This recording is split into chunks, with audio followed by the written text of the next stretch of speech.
Welcome to the Wednesday edition of the Todd Veinotte Show. I'm Dan Alstrands. Very glad you're able to spend a few minutes with us today as we hit the middle part of the week. And I know some of you woke up this morning, like I did, and said, hey, wait a minute. I thought it was warming up. Well, the warming is coming, from what I understand. It's on its way now, but this morning, up bright and early, I looked out onto the now infamous thermometer on the deck, and it was minus 8 degrees and snowing. Not what I expected when I woke up. Did see from Alistair that warm-up is underway. We're expecting temperatures to hit 6 degrees today, and they'll continue to rise through the overnight hours tomorrow. We're looking at 8. That's better, isn't it? It's a little bit of more welcome relief from that early December cold snap that we had. Alistair said that the normal temperatures for this time of the year are around 3 degrees. So we've been significantly below zero and significantly below normal for quite a period of time now. So looking forward to seeing the temperatures rise, and any of that white stuff that has accumulated on the ground likely by the end of the day will be gone today. And we still have to ask the eternal question, what we going to see for Christmas? And don't forget, Alistair's going to be here on Friday, and we're going to ask him if we're going to see a brown Christmas or not. So I hope that you stick around from that. Bank of Canada is to make its interest rate decision today, most suggesting that it's not going to do anything. It's going to hold rates steady here in Canada, but of course we never really and truly know until the governor stands up and says what's going to happen. No change expected here in Canada. Listening to Mike Eppel in the business reports this morning here on the station, suggesting that perhaps south of the border there'll be a quarter-point reduction in interest rates as that country's economy, particularly the job market in the United States, at least to the latest data that we've seen, is showing a little bit of a sag in the economy. So it looks like the interest rates south of the border are going to drop a quarter point. Many experts have already, quote-unquote, priced that in, which means that that's what they've been expecting. So that's where the market has kind of shifted. I don't know if we'll see a big increase in market activity, but I know that we will certainly keep an eye on it. And as we always do here on the Todd Veinotte Show, on Bank of Canada days when the interest rates are announced, we're going to bring in our friend and our host of Mortgage 101. That's Clinton Wilkins, the mortgage guru. He'll be here to tell us a little bit about what this means, what a 0% increase or decrease in the interest rate means, and what we can expect as we move into 2026. I know that we had our special live edition of Mortgage 101 last week. Was it last week? Wow, feels like that was forever ago. Anyway, the experts that we had here all kind of edging towards maybe a couple of reductions in 2026, at least in the first half. Some people are staying on the sidelines. I find that interesting, that the experts in the financial field will suggest that people that want to buy a new home will hedge their bets until they see what happens with interest rates 6 months from now. That has not been my experience. My experience with people buying either a first home is when they got enough money for the down payment, or people that are looking to either downsize or upgrade their home is when they find something that they like, and not necessarily dependent upon interest rates. However, I completely understand why one would wait, because it would be a significant savings, right, on your mortgage. But most everybody buys variable rates now, so will it really matter? Anyway, I'm getting off topic.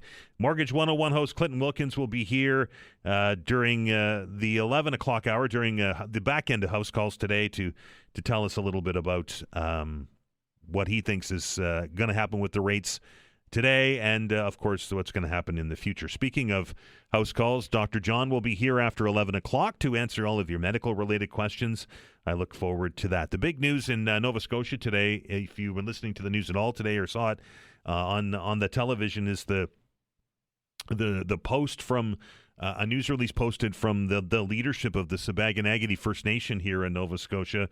They have effectively banned Premier Houston, along with the Justice Minister and the Lanau Affairs Minister, from their lands over the decision last week by the Attorney General to ask police to crack down on illegal cannabis. In the release, the leadership of the Sipekne'katik First Nation calling the premier and those ministers undesirables, and say they're subject to a significant fine if they do or are caught on Sipekne'katik lands. They said it is for protection of the community, but also for the protection of the politicians. Read into that as you will. Anyway, it might be something that you want to talk about when we open up the telephone lines. Don't forget, we're going to do that today at 12 o'clock after house calls. So I hope that you can stick around for that. I look forward to having a conversation with you. New Nanos poll out there yesterday. This one was for CTV News. You might have saw it on the news last night. That surveying the concerns of Canadians moving forward into 2026 and what their biggest worries are. And it shouldn't come as much of a surprise given the conversations that we've had on the program over the last 6 months or so. But the grocery store, by far, is the biggest concern for people moving forward. Of the people served, 50 in Atlantic Canada, 52.3%, 10% above the national average in Atlantic Canada, are worried about groceries next year, as we continually see increases in prices and food inflation that is making things very expensive at the grocery store. Second place, in case you're curious, was personal debt. That's just 16%, That's 16% in Atlantic Canada. And job security ended up third at just 3.5%. And that's below the national average, by the way, for job security. So according to these numbers, and numbers are numbers, but according to this latest data from Nanos polling, we're pretty secure in our employment.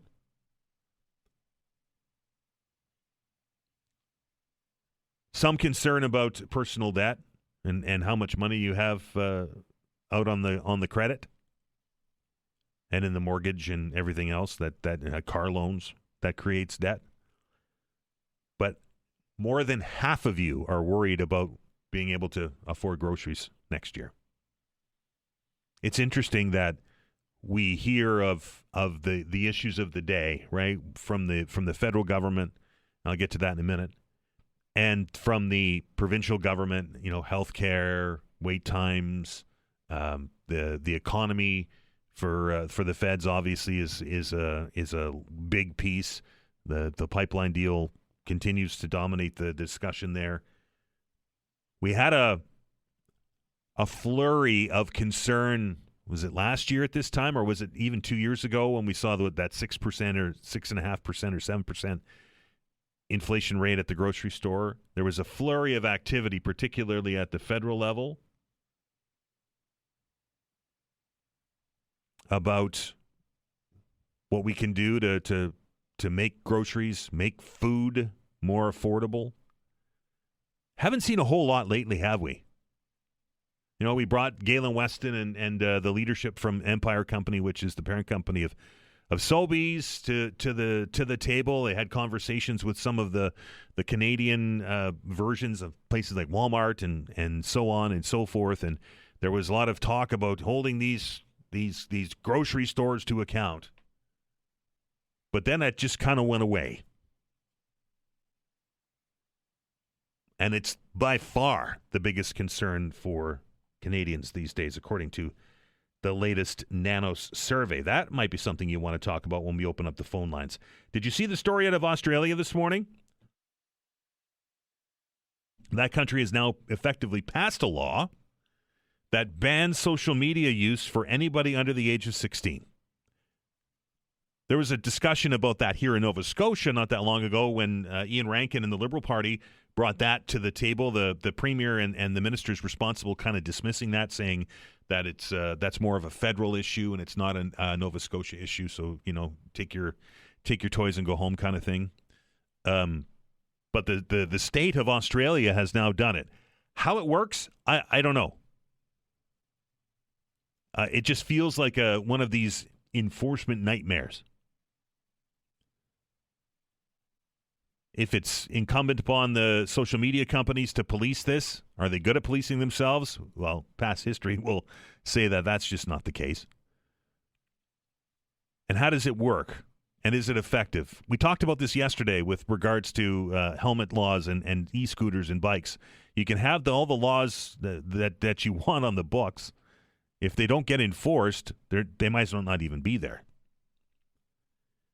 So we'll keep an eye on what's going on in Australia, and I wonder if this is going to buoy the Liberal Party here in Nova Scotia to bring this back, because there are some serious arguments, folks, to the ails of social media on kids under 16. There was a long list in the stories that I heard on the way in this morning of attention. It capitalizes time. It's a place for predators to live. We've seen that here in Nova Scotia. But I just worry that this is for lack of a better term, smoke and mirrors. It's that we have a law in the books, but enforcement is impossible. Anyway, we'll keep an eye on that. Budget deliberations yesterday at City Hall. There was a lot of debate over a skate park, but at the end of the day, not a lot to report out of that meeting. They're done now until the end of January, as the budget process will heat up after the Christmas break, and when the city councilors and the budget committee get back to it on the 27th, I believe is the next date, and then we'll start to get into each individual business unit where decisions and cuts can be made. But just from an observation standpoint, from an outsider looking in, watching the debate surrounding that skate park last night, with I think it was $4.5 million or $4.2 million to renovate the skate park on the Halifax Common, which I understand is a well-used piece of equipment. Maybe not for me, but the kids apparently come from all around to use it, according to Councillor Cleary. I think it was Councillor Purdy who said, well, is this money well spent considering the budget situation that we're in? And the debate got vigorous, I'll say, about it. And at the end of the day, council voting to keep the money in, and they're going to spend $2 million to renovate the skate park. It's these kind of decisions, folks, that I think we're going to have to keep our eye on, because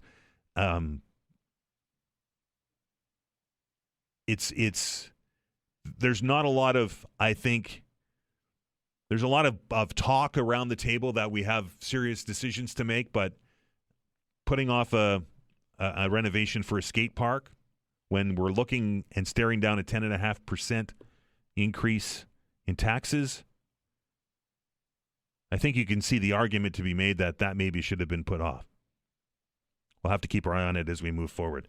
And Air Transat, if you had anything booked with Air Transat to go away we talked about this yesterday, go away for the winter holiday season. Well, good news, they managed to come together with an agreement last night. I did see on the national news some people that had their vacations in the Caribbean or in the warm areas cut short by a day or two, and then the travel chaos to get back because of that. Oh boy. Can you imagine if you were on vacation in somewhere like the Dominican Republic and your provider called you and said, look, we got to cut your vacation short and send you home because we're not sure if we're going to be able to fly because we'll have a strike. And you cut your vacation short and then they settle. Ooh, boy. Yeah, there's going to be, I would imagine, some pretty upset people and looking for some refunds. That's for sure. Who's looking for change? The Halifax Mooseheads are looking for change. They've been on a bit of a downward slide here as of late, and they're still returned home this week as we look at a Thursday night game. It's student night. Those are a lot of fun down at Scotiabank Centre, and Charlottetown's coming to town. That makes it even more fun, and it will be an electric environment at Scotiabank Centre on Thursday night. And if you want to go, how about we send you? We got a pair of tickets to Thursday night's game. Halifax Mooseheads hosting the Charlottetown Islanders. It's student night. I got to tell you, it's a lot of fun. And if you want to go, 902-405-6000, 1-877-801-8255. Again, 902-405-6000, 1-877-801-8255. Pair of tickets, Mooseheads, Charlottetown, tomorrow night on us. Caller number 7. Good luck. We're back after the break.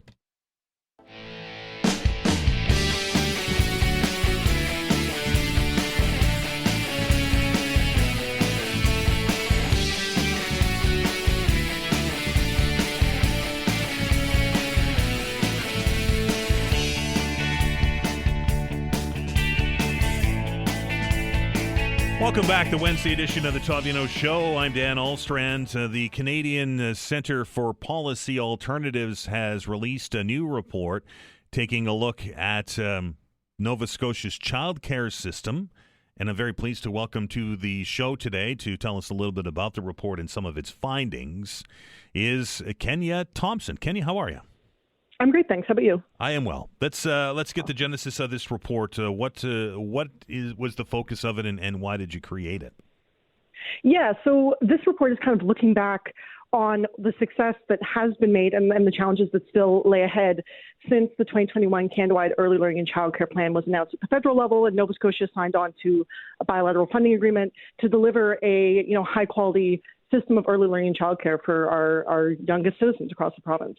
So we're kind of looking at the progress that has been done to date and what still needs to be done. And we lay a really kind of explicit roadmap of this is what the government can do to realize this really transformative program. Is this the $10 a day daycare system, or is this a different system? It sure is, yep. Right, and we know that Nova Scotia was very early on in adoption of that. Yeah, so we were one of the first provinces to sign on. But absolutely, words are just words. And so we want to make sure that when we're signing on, we're actually kind of seeing the change across the province to realize affordable care for families that, is $10 per day and that folks are able to, experience the benefits of that. Words are words. That's a government slogan if I've ever heard it. That being said, one of the key findings of the report, and it's the one I think that will be the one that most people focus on, and that is the funding model for this thing. And your report indicating that the money that's going into this doesn't cover what the true cost of it is. Yeah, so that's something we really underscore. It's this is a really major program we're trying to bring in. We're trying to build something on the scale of public education and healthcare, right? And we know that this will have, positive impacts intergenerationally. And so we're saying, Nova Scotia, let's make the upfront investments that are necessary to build a high-quality program, right? Let's get to it. Let's do it now instead of, fixing mistakes later. And so, we call for tripling the investment and fully funding capital and operating costs to reach that universal high-quality care and access that families need, yeah. So we're only spending about a third of what we should? Yeah, that's what we're saying. Wow. Because, we know that not enough families are actually able to access childcare across the province, right? So we are kind of close to reaching that $10 per day based on space target, just based on there being so few spaces and so many communities having such high needs still. And we know families cannot, benefit from this program if they're not actually able to find a childcare space that offers that $10 per day charge.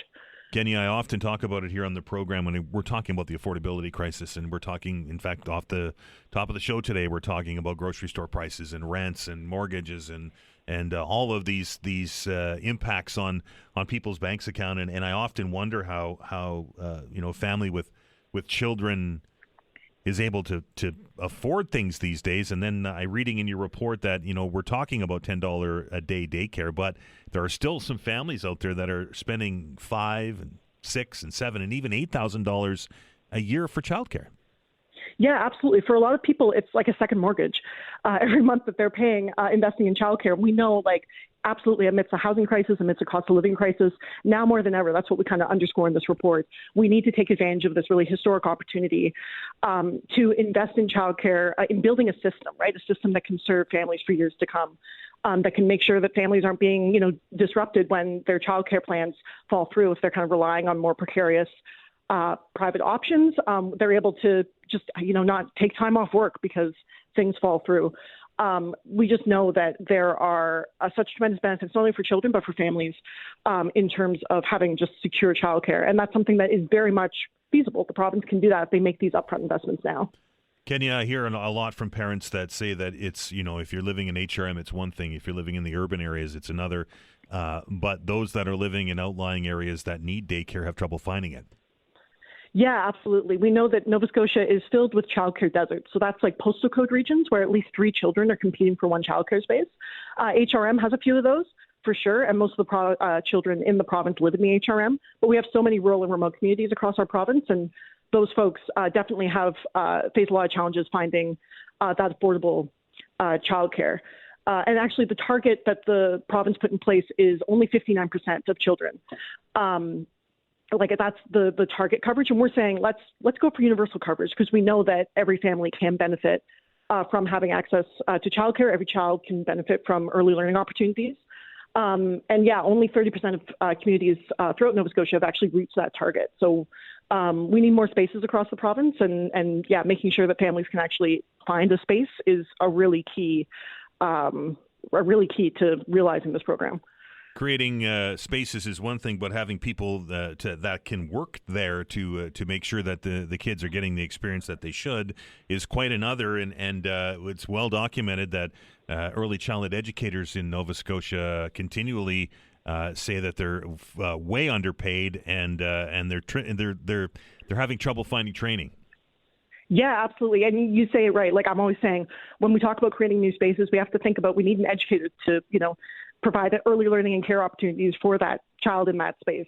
We have across Nova Scotia have had a industry that's been really unstable for years. It's a really high rate of turnover, low wages. Anyone can tell you working with kids is not for the faint of heart. And so these folks need to be compensated for the value that they bring, the really critical work they do, supporting our youngest and most vulnerable citizens. We call for like a pay equity analysis to address like the kind of gender-based wage discrimination that's been happening for years, right? And Nova Scotia did do a really cool thing a couple of years ago and introduced the first of its kind in Canada, a defined benefits and pensions program, so that for the first time, early childhood educators could actually see a future for themselves in the field, pay into a pension, have some benefits. And that definitely will go a ways to stabilize the sector. But we know that older educators who have been keeping childcare afloat in the province haven't been able to pay into that pension. And so they still face retiring into poverty. And these people are going to be relied upon tremendously to mentor the new kind of generation of educators coming in. But we also just know the wages aren't strong enough to kind of ensure recruitment and retention that we need to build this program. Educators are the absolute bedrock, the foundation of implementing this $10 per day childcare program. So that's absolutely, we need to invest in the workforce. One of the titles of the report is that our childcare system is at a crossroads, Kenya, and that reading the report is certainly hits the nail kind of right on the head. It's not all is lost, but we are at a critical point right now where decisions need to be made in order to make the system better.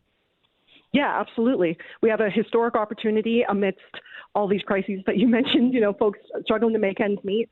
This could be such a game changer for so many families. And we know, we recently had an influx of funding, but that's not from the federal government, but that's not guaranteed. That same level of funding is not guaranteed moving forward. And so Nova Scotia should really seize this opportunity at this critical moment to make this program happen. If you're curious and want to read the report for yourself, it's available on the Canadian Centre for Policy Alternatives website. Kenya, I appreciate your time today. Thank you so much. That is Kenya Thompson from the Canadian Centre for Policy Alternatives. I truly take my hat off to young families these days. I really and truly do, and particularly those that are in a situation where it's a single parent and they have a youngster as they're trying to make ends meet. Using my example, we don't have any kids. There's 2 of us, and we're having trouble doing it. If you have a child, and then you have to work, and then you've got to pay for daycare on top of that, and as they get older, they eat a lot, right? And the grocery bill goes up. And I really, truly take my hat off to parents in Nova Scotia because it must be just an absolute struggle with the current situation that we are in. We're going to take another break here. Vanessa, who won the tickets? Oh, I caught her off guard. Ladies and gentlemen, Vanessa Van Dennis who? Dennis Walker, congratulations.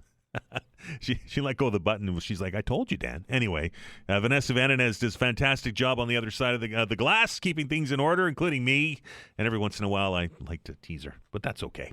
We're going to take a break here on the program. As I mentioned, Blake is going to update us on what's going on in the news. On the other side of it, a new report out. A new report out on the wait times in Nova Scotia and Atlantic Canada. We're going to do that at 10:45. But when we come back, if the Operational Stress Injury Clinic here in Nova Scotia is celebrating a milestone, and we'll have a conversation with a co-lead and the clinical director at the Nova Scotia Operational Stress Injury Clinic. That's Dr. Abraham Rudnick when we come back. You're listening to The Todd Veinotte Show. I'm Dan Holstrand. We're back in minutes.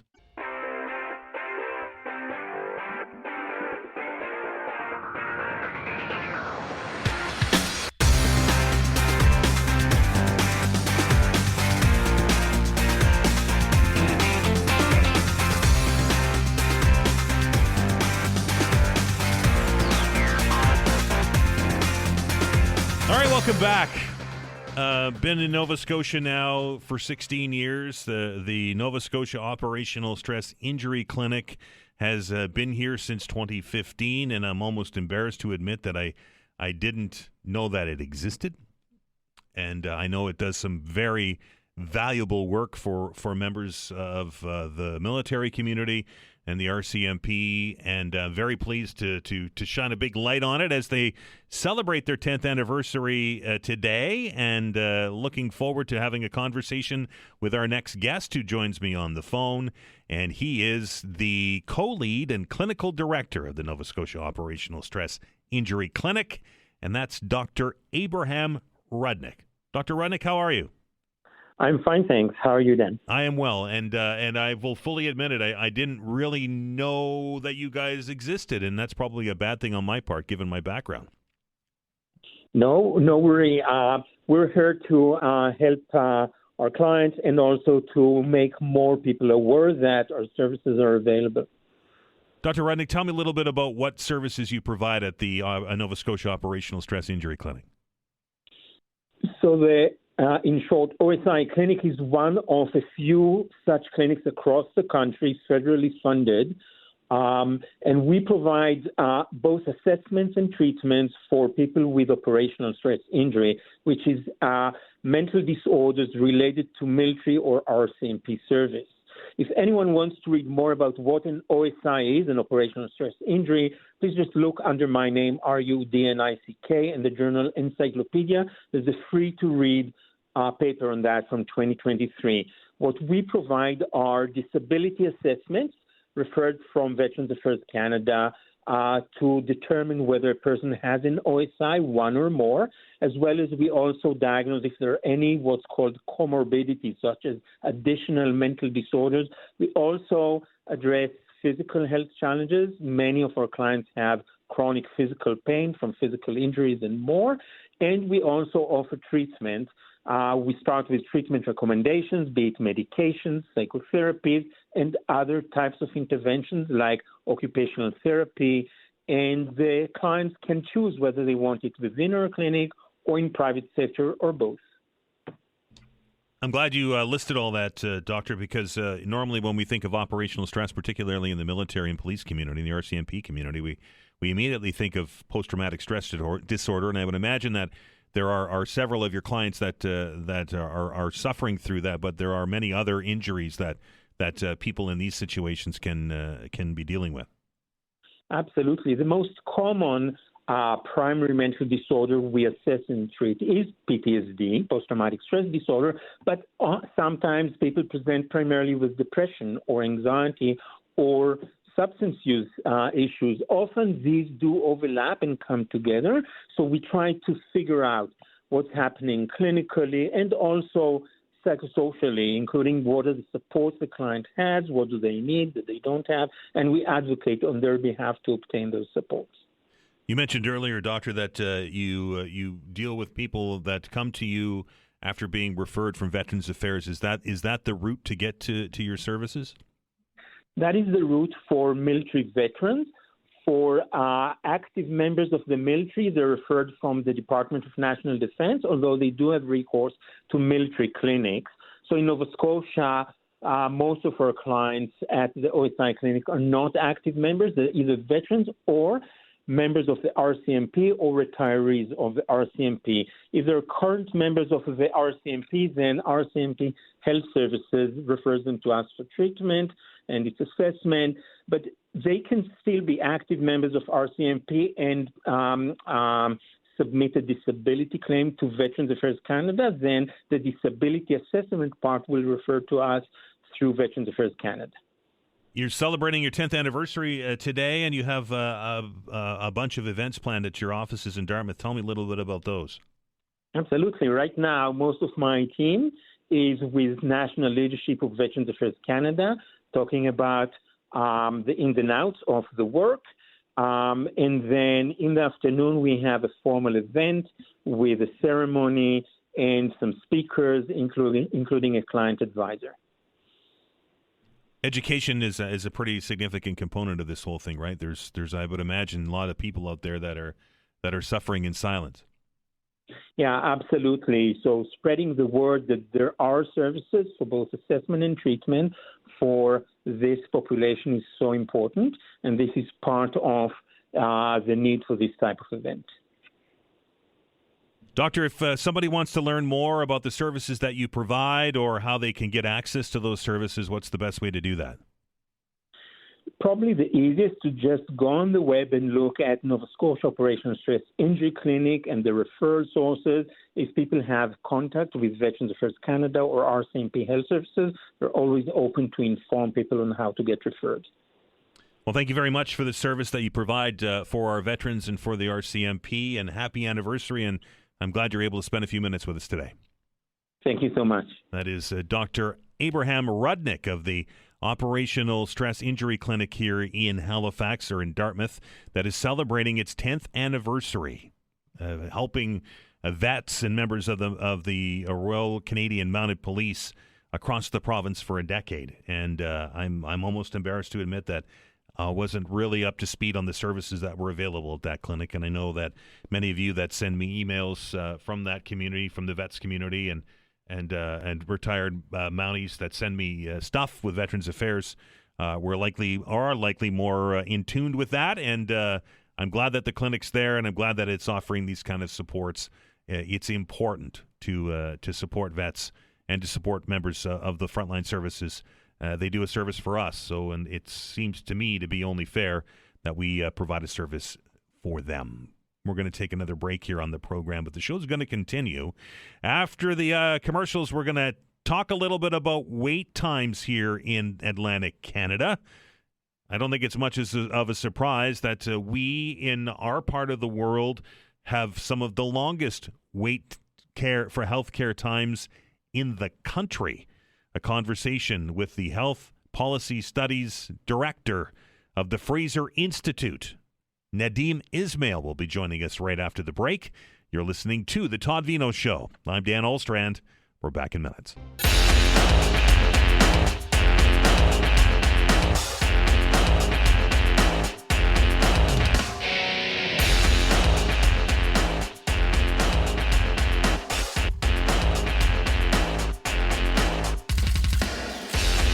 Welcome back to the Todd Veinotte Show on a Wednesday as we roll forward, and I don't think it takes much to show Nova Scotians and Atlantic Canadians some of the issues that we're dealing with when it comes to healthcare in our part of the world. And some new data that comes to us from the Fraser Institute is certainly shining a pretty bright spotlight on the wait times in our part of the world, and Nova Scotia has a dubious distinction here in this list. Patients in Atlantic Canada continue to endure the longest healthcare wait times in the country, according to this new report from the Fraser Institute. The annual study, based on a survey of doctors across Canada this year, reports a median national wait time of 28.6 weeks from referral by a general practitioner, that's your family doctor, to consultation with a specialist to actual treatment for procedures across 12 medical specialties, including several types of surgery. Pleased to welcome into the show today from the Fraser Institute, Director of Health Policy, that is Nadeem Esmail. Nadeem, how are you? I'm great, thank you. Thanks for having me on the show. So I guess to kind of set the table here so people know what we're talking about, Nadeem, what are these 12 medical specialties that you use this as a benchmark against? We study wait times in 12 major medical specialties, and we actually do it from the procedural level. So we measure wait times for individual procedures and then weight them up to the specialties and then to the provinces. So it's plastic surgery, gynecology, ophthalmology, ear, nose, and throat surgery, general surgery, neurosurgery, orthopedic surgery, cardiovascular surgery, internal medicine, urology, and then radiation and medical oncology. So covering a large swath of the healthcare system to get a good wide picture on how long patients are waiting for healthcare. And these weeks are based on the time it takes from the first interaction that you have with your family doctor, if you have one, and until you get to the end until you actually get the procedure done, right? Correct. Yeah, I'm measuring from the time the general practitioner says, yep, I think something's wrong with you, you need to see a specialist, to the time the specialist actually delivers that care, and taking that midpoint as well of the time to get to the specialist in the first instance, which is half the waiting time in this country. Now, the national wait time, as I mentioned in the opening here, is 28.6 weeks. That's the second longest ever, right? Second longest ever measured. Last year was the longest at 30 weeks, and we're a meaningful uptick from where we were 5 or 7 years ago. We're at 3 times the wait now that we were in the early 1990s. In spite of everything governments keep saying they're doing, in spite of all of the money being spent, waiting times just keep going up in this country because we're not dealing with the fundamental problem that's causing them in the first place. And what is the fundamental problem?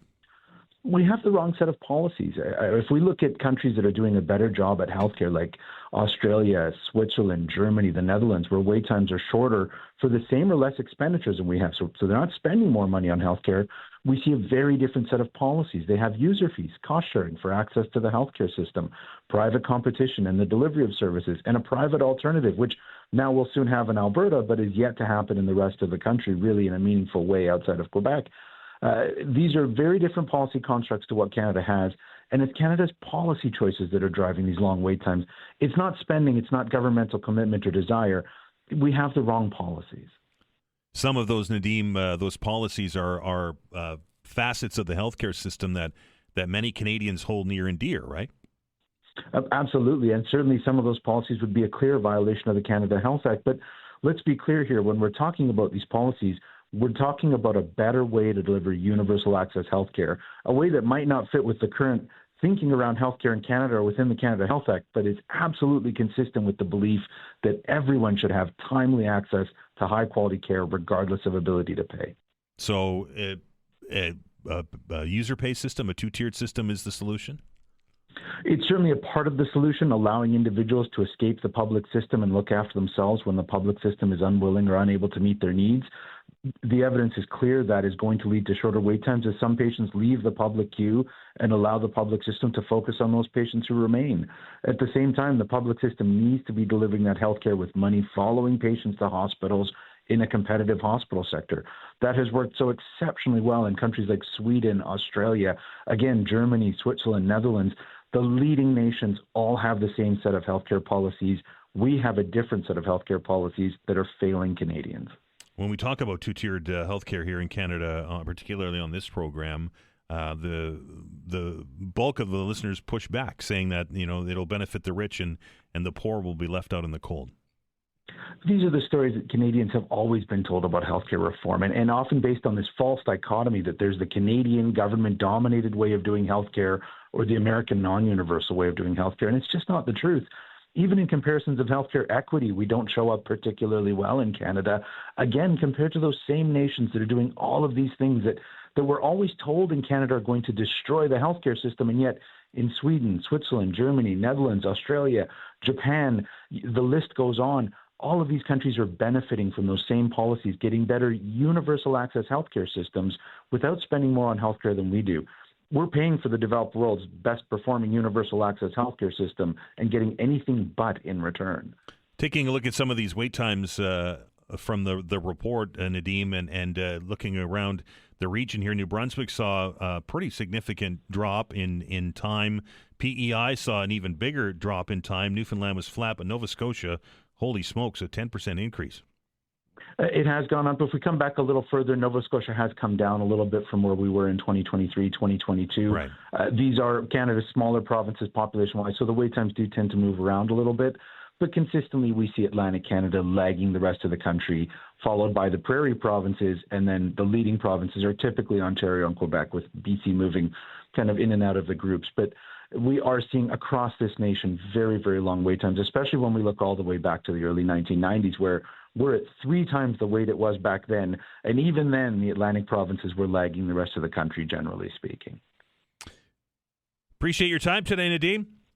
Thanks for having me on the show. Nadeem Esmail is with the Fraser Institute. Just to give you an idea what the numbers are, folks, New Brunswick median wait time. So this is from the time that you sit in front of a doctor and the doctor diagnoses an issue to the time you get a procedure done in those 12 categories that Nadeem told us about. In New Brunswick, we were at, or they are at 69.4% last year, or hours, right? Weeks, Dan, weeks. 69.4 weeks in New Brunswick, down to 60.9, so a 9-week drop year over year. Prince Edward Island was 77.4 weeks in 2024. They're down to 49.7 weeks. Newfoundland and Labrador, 43.2 weeks in 2024. They're at 43.5, which is essentially flat. And here in New Brunswick, we went from 69.4 weeks in, 39.1 weeks in 2024 to 49 weeks even in 2025. So a 10-week increase in just a single year. Two-tiered healthcare is certainly a discussion point, and it's certainly one that many Canadians are passionate about. Can I say that? That it will creates 2 tiers, and user pay tends to raise a lot of concern amongst Canadians when it comes to their health care. Might be something you want to talk about. Don't forget, we're going to do the open hour today at noon as we roll along on the program. Dr. John Gillis will be here, and we'll talk to him about those lengthy waits. I can't imagine for if you have to have a surgery, obviously they are triaged, and obviously that if it's urgent in nature, then you certainly will move up the queue. But can you imagine waiting what the Fraser Institute says is now 49 weeks? It's almost a year. In New Brunswick, it's over a year. From the time your doctor says you need to have this to the time you actually get it done.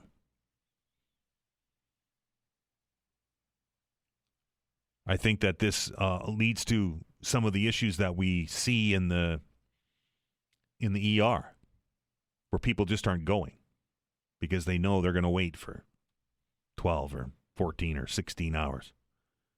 And they're just not getting things addressed that they should. And it all rolls back to having a family doctor, right? But even if you have a family doctor, that's a long time to wait, particularly for those that are looking for a little relief from, say, some persistent pain or something along those lines. Anyway, something to chew on here on the program. I'm looking forward to your conversations on this when we come back. But, of course, it's Wednesday, so that means we're going to open up those telephone lines right now for house calls. Dr. John Gillis will be here to answer your medical-related questions. If you have a question for the doctor, maybe looking for a second opinion, or maybe just looking for a little bit of advice, a perfect opportunity to do that here on the show. Dr. John Gillis will be here as part of our weekly house calls visits. 902-405-6000 or 1-877-801-8255. Again, Dr. John Gillis, the number 902-405-6000 or 1-877-801-8255. House calls is coming up right after the update.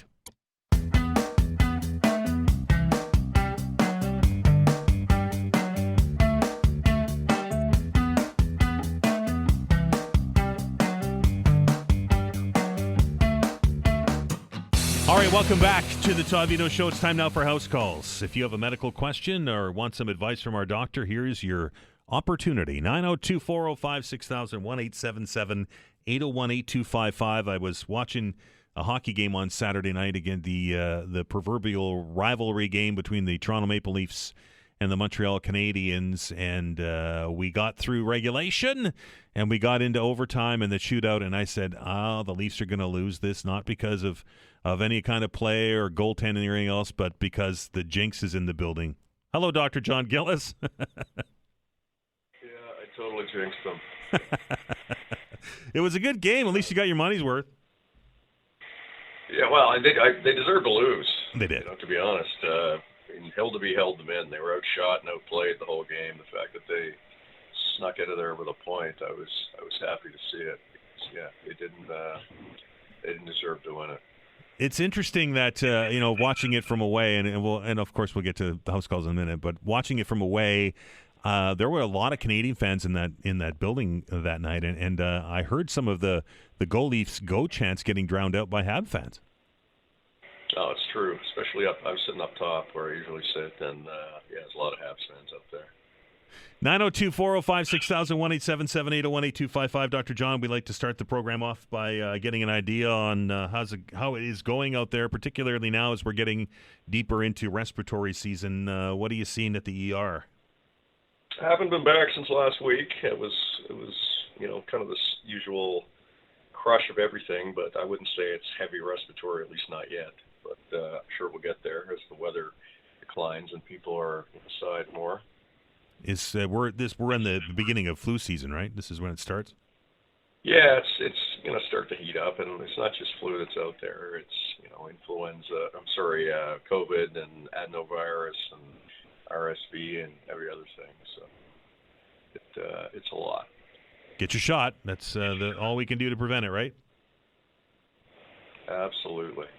902-405-6000, 1-877-801-8255. Dr. John, we'll go right to the phones this morning and welcome Tony to the show. Tony, how are you? I'm doing fine. A question for the doctor regarding a PSA test. I just had one a little while ago, just normal blood work, and my doctor was concerned because it's the PSA number is up to 4 now. Now, she says there's nothing to worry about, and so she's going to send me to the Dartmouth General, where she says they don't use that barbaric digital technology anymore to determine what's going on.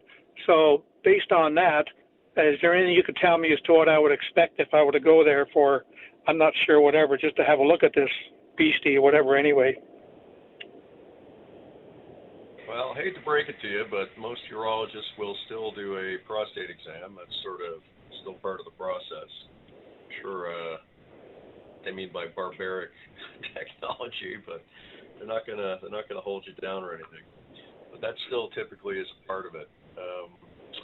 And what you'll end up possibly getting is examination and possibly a biopsy if the urologist determines that's warranted. The number is relevant based on age. Also, they look at trends. If your PSA was 3.9 last year and 4 this year, that's stable. That's positive. If it was 1.4 last year and it's 4 now, that's concerning. So we look at changes and trends. So what you'd probably expect is that they likely would examine you. Maybe not, but typically they do, and that they would consider doing a biopsy based on the numbers, the trends, the exam, and history and risk and all those things. So that's what you would expect. Okay, wonderful, thank you. And my doctor's a female. Perhaps that's why she mentioned it was to her barbaric. Anyway, there's no insult to the people that do that, but if it's got to be done, it's got to be done. That's all there is to it. Thank you. Thanks, Tony. 902-405-6000, 1-877-801-8255. The PSA test, Dr. John, I'm assuming is the blood test that we're now taking to screen for prostate cancer, correct? Yeah, it stands for prostate-specific antigen, and it is, an important, part of the process of screening. And, everybody, all men over 50, at least should get it done. But the exam is still a part of it, and, some people don't do it, some people don't believe in it. But typically, the urologist will say it's still also a part of it, and that it should be done, usually every 2 years. The accuracy of that test has improved, right? And maybe some haven't kind of kept up with the changes to it. Well, yeah. I mean, it depends how it's applied. I don't know if the accuracy has improved, but how we use it and how we apply it with all the information is what's most important. 902-405-6001, 877-801-8255. We'll dig into the email bag here, Dr. John. This one comes to us from Layla, who writes, I wear a chain on my neck, a necklace. It started to give me what I think were hives. So I took it off, but it hasn't gone away. I put on Benadryl cream, but it just stung. Should I go to the emergency room or wait this thing out? I wouldn't be too panicked to go to the ER as long as there's no, lip or tongue swelling or respiratory compromise. It's probably just a contact allergy. Benadryl cream or an oral antihistamine like Benadryl or a less sedating version like Reactin should take care of it. So keep an eye on it. It should fade away. If it doesn't or is worsening, get it checked. Is it normal for people to get a reaction to wearing, chains around their gold around their neck or whatever it is? I wouldn't say it's normal. I mean, it happens. Different than, often it's not gold. It's whatever else is in it, or it's a knockoff and it's got some other metal or substance in it that's irritating the skin. 902-405-6000, 1-877-801-8255. We're going to take our first break here on House Calls. Dr. John will be back after these messages.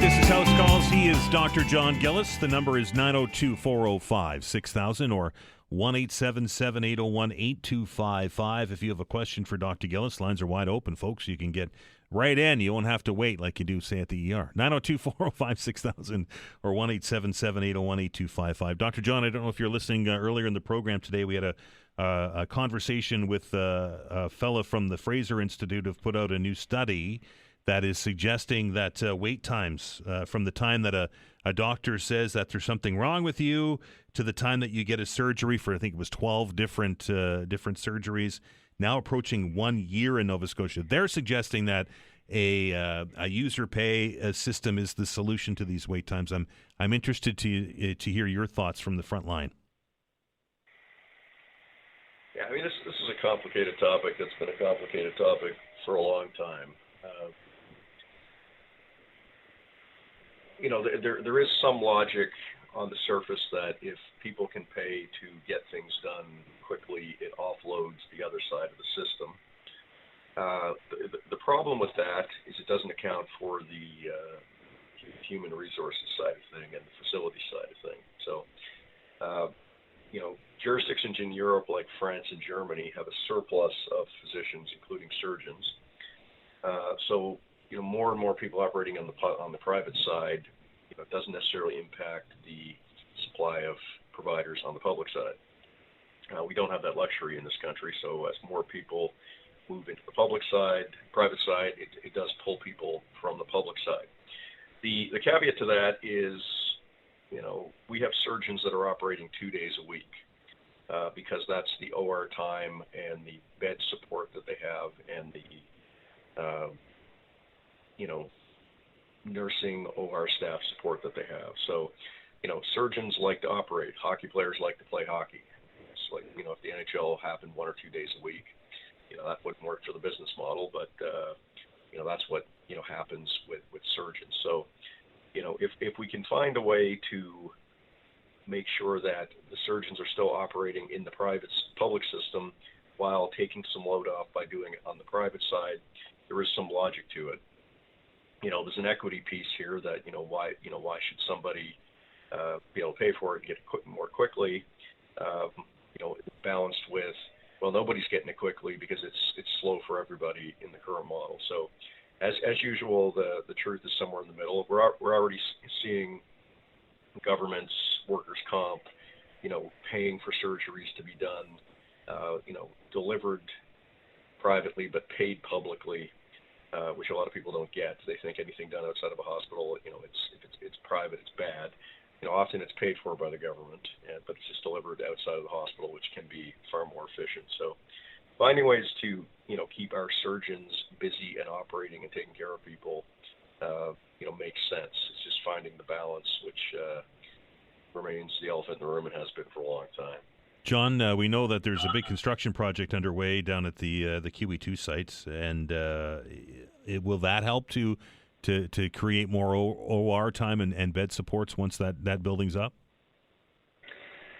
I mean, theoretically, yes, but it's the old, build a bigger ER, which just becomes a bigger warehouse. If you're not dealing with the systemic problems, the flow through the system, preventative care to prevent more people from needing surgery, having the nursing staff and the surgeons to staff the ORs, and having a place for people to go, then you just duplicate the problem. That's where we fall down. And then ongoing efforts are being made.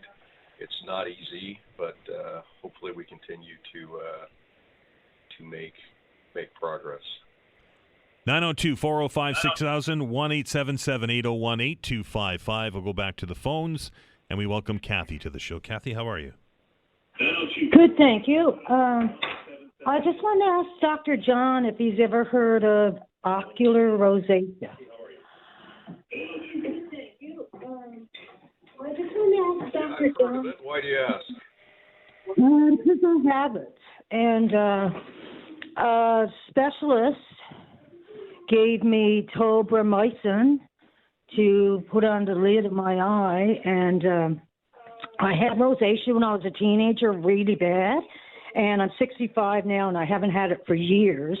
Anyway, I took tetracycline and minicin for years for it, and I'm totally allergic to it, so I can't take anything with that.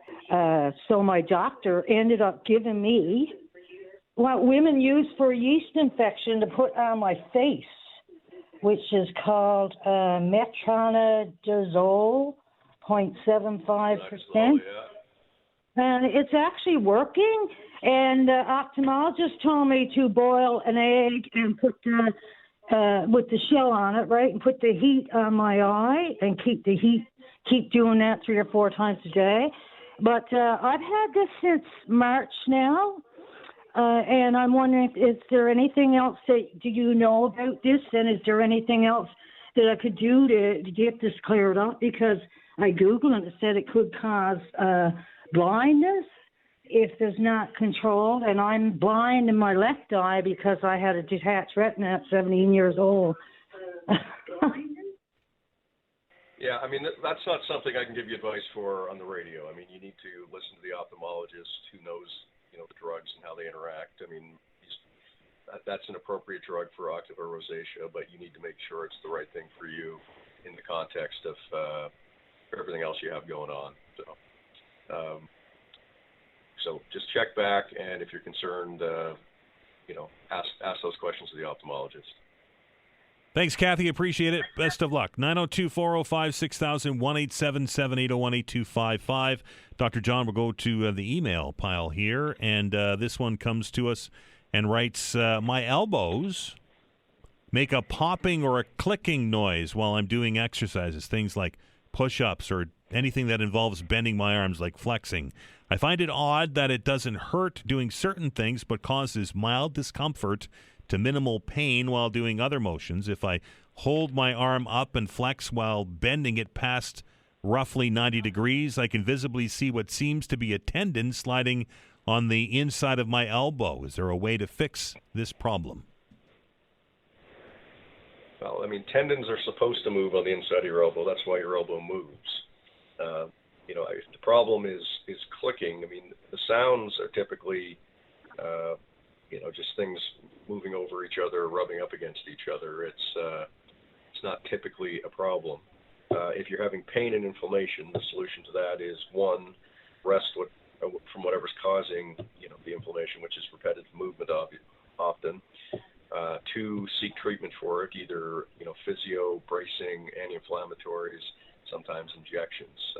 The pardon the pun, the sound is just noise. I hear a cracking in my neck every time I move it, but it doesn't hurt. I don't worry about it.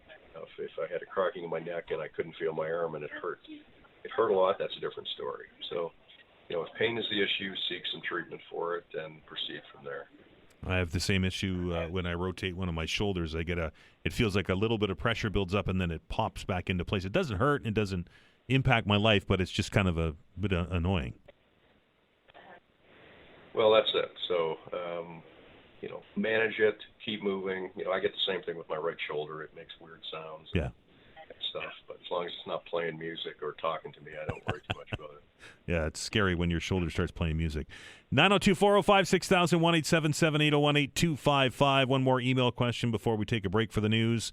This one, I know we kind of talked about this, maybe it was last week or the week before. It says, "Hi, Dr. John. How long can viral tonsillitis last? My 4-year-old started to have big tonsils back on Sunday, and they haven't shrunk. I think it is viral, as we've all had sore throats. She's had a slight fever and spots, but no bad smell from her mouth, and her nose is runny." Yeah, it's a hard question to answer. I mean, some of these viruses are lasting, a week or longer. Sometimes there's a virus on top of a virus. I don't worry about tonsils being big per se. If there's no fever, if there's not a lot of pain, they're not swollen and compromising swallowing. Keep an eye on it. If there is some discomfort, ibuprofen is good for the pain and the swelling, and it should just fade away. We used to get antibiotics. I used to have tonsillitis almost yearly, and it eventually stopped. But is that still the course of treatment for this, amoxicillin or whatever it is? Yeah, it's usually penicillin-based, Pen B or Amoxil. There are some other options depending on allergies and such. So, but yeah, that is usually the mainstay. Is there the email that wrote viral tonsillitis? Are there other kinds, or is it all viral? Well, bacterial. I mean, that's what right. strep is, right? Strep and/or there are some others, but it's typically strep. And that leads me to my next question, obviously, is, this is contagious, and if your 4-year-old has this, you probably shouldn't be sending them to daycare or to school, correct? I mean, if they're actively ill, if they're still having some symptoms after a week, they're probably fine. If it's early and they're probably contagious, then no. Do we still cut them out? Do we still cut tonsils out? I would say yes, but it's not as common as it used to be. Still happens occasionally, usually with treatment, both for of pain and inflammation and antibiotics. We can avoid that, but it still does happen. 902-405-6000, 1-877-801-8255. We're going to stop, take a break for the news. Dr. John is going to be with us after the updates. You are listening to the Todd Veinotte Show. I'm Dan Alstrand. If you have a question, lines are wide open, folks. 902-405-6000, 1-877-801-8255. We're back after the updates.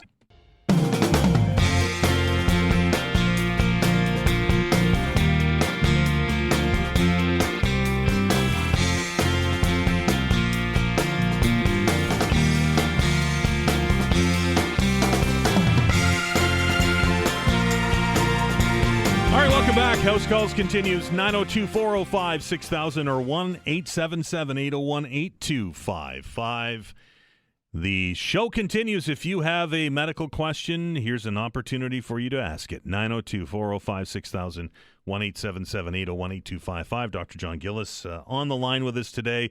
Dr. John, again, we go back to the email box, and it says, my daughter is 18 years old, has a history of childhood ear infections, got tubes placed in their ears when they were a toddler 3 months ago, an infection in both ears, which got treated with antibiotics. Around 2 days ago, I started to see her experiencing ear pain again and pressure in both of her ears, along with cold symptoms. I'm fairly certain that she has another double ear infection. I just need to go to the ER to get confirmation. Now, I know adult ear infections aren't common, but it's especially concerning to have this many in a short time period.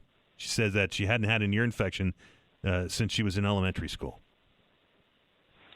Sorry, how old now? 18. 18. That's a little unusual to suddenly be having it. So, the principles of ear infections are even with a history, treat the pain and the fever first, and often they'll resolve on their own. People often undertreat. They take Advil or Tylenol once, take it regularly for 24 hours, and see how the pain and discomfort is. If it's still not settling down, get it checked. Certainly a tough way to spend a whole day at the ER. So that's what I would suggest is again, trying to treat those things first. Tubes in ears. We hear that quite often, Dr. John. What exactly is that, and what's its purpose?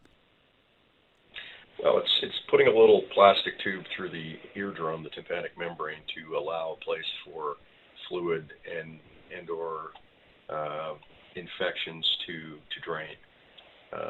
It's again happens still. Probably, and it's hard for me to answer this. I don't see it very often. Right. Does that mean it's not happening as much? Do I not see it because I don't treat kids as much, or my kids are older? I had tubes in my ears when I was a kid. So I think it still happens. I think, the treatment and recognition, has improved, and maybe we're putting fewer tubes in, but I can't answer that exactly. Sure. Is an ear infection, as the emailer writes, as we get older, or do they become more rare? Does our body adjust to this, or can we still get them? Typically, as your anatomy grows, the eustachian tubes between your throat and your ear, the size of the inner ear itself, people, I had them constantly when I was a kid. I, again, haven't had one, as an adult. So, yeah, typically, yes. But they do happen occasionally. Someone's been swimming, something got in their ear, there was a viral illness that caused some mucus stuck in there, led to a environment that was conducive to education. Right. 902-405-6000 or 1-877-801-8255. It's the reason I ask is we hear about sinus infections and those a lot, but not a whole lot about ear infections. Sinus infections are common this time of the year, I think. Yeah, absolutely. It's, again, getting exposed to viruses. Most people clear their sinuses. People that have blocked sinuses or don't clear well, that is conducive to bacteria growing. So but again, that's one of the issues is, how do we distinguish between a viral infection that just needs decongestions, perhaps steroids and time, versus throwing, antibiotics at it every time. 902-405-6000 or 1-877-801-8255. Another email question, Dr. John. This writer says, I have pain in my back, in the left mid part of my back. It's not a pain coming from my spine or any of my discs. It's like a sharp muscle soreness. If I massage it, I can find some relief, and it goes away after a good sleep or a bit of rest. Only time I don't get it is when I use a backpack with a hip belt. If it's heavy, it drives me crazy because I almost never have shoulder soreness or pain when I use backpacks without hip belts.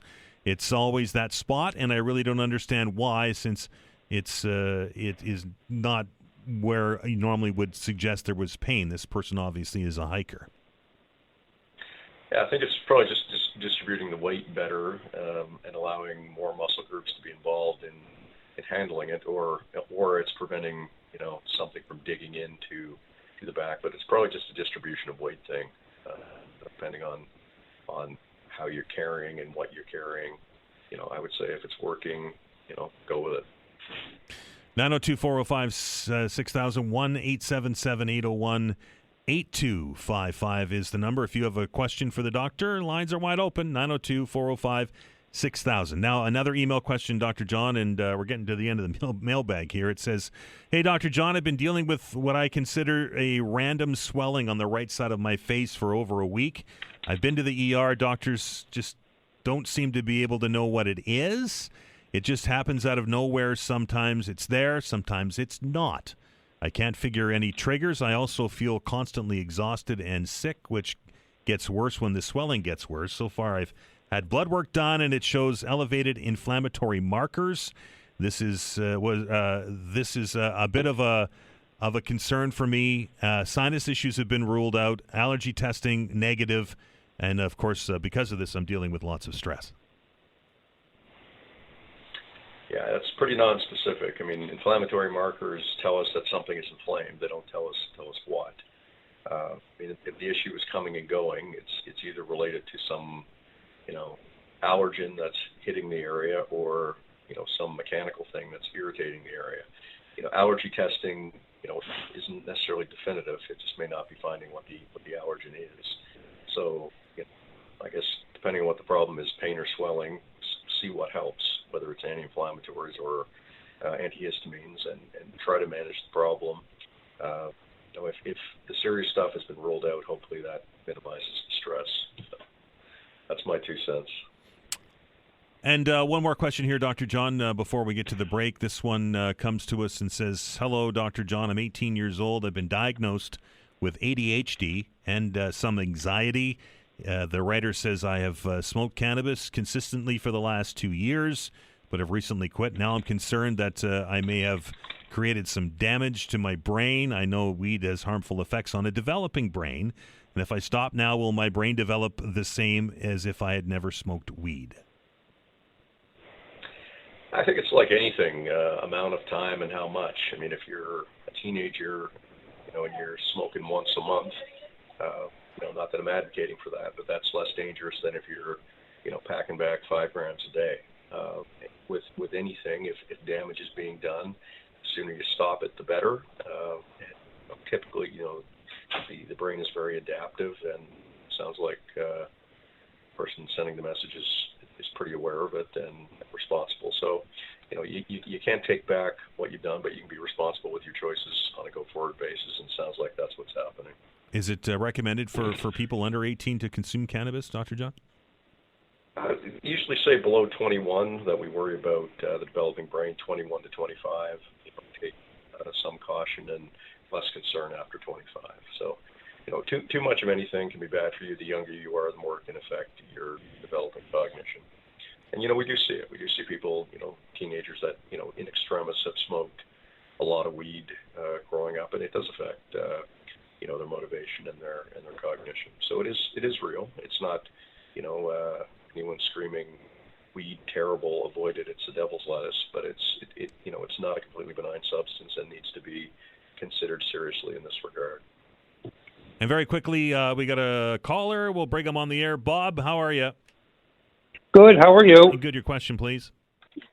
I had a flu shot and a COVID shot yesterday, and I'm experiencing some reaction to it, almost like I'm getting the flu.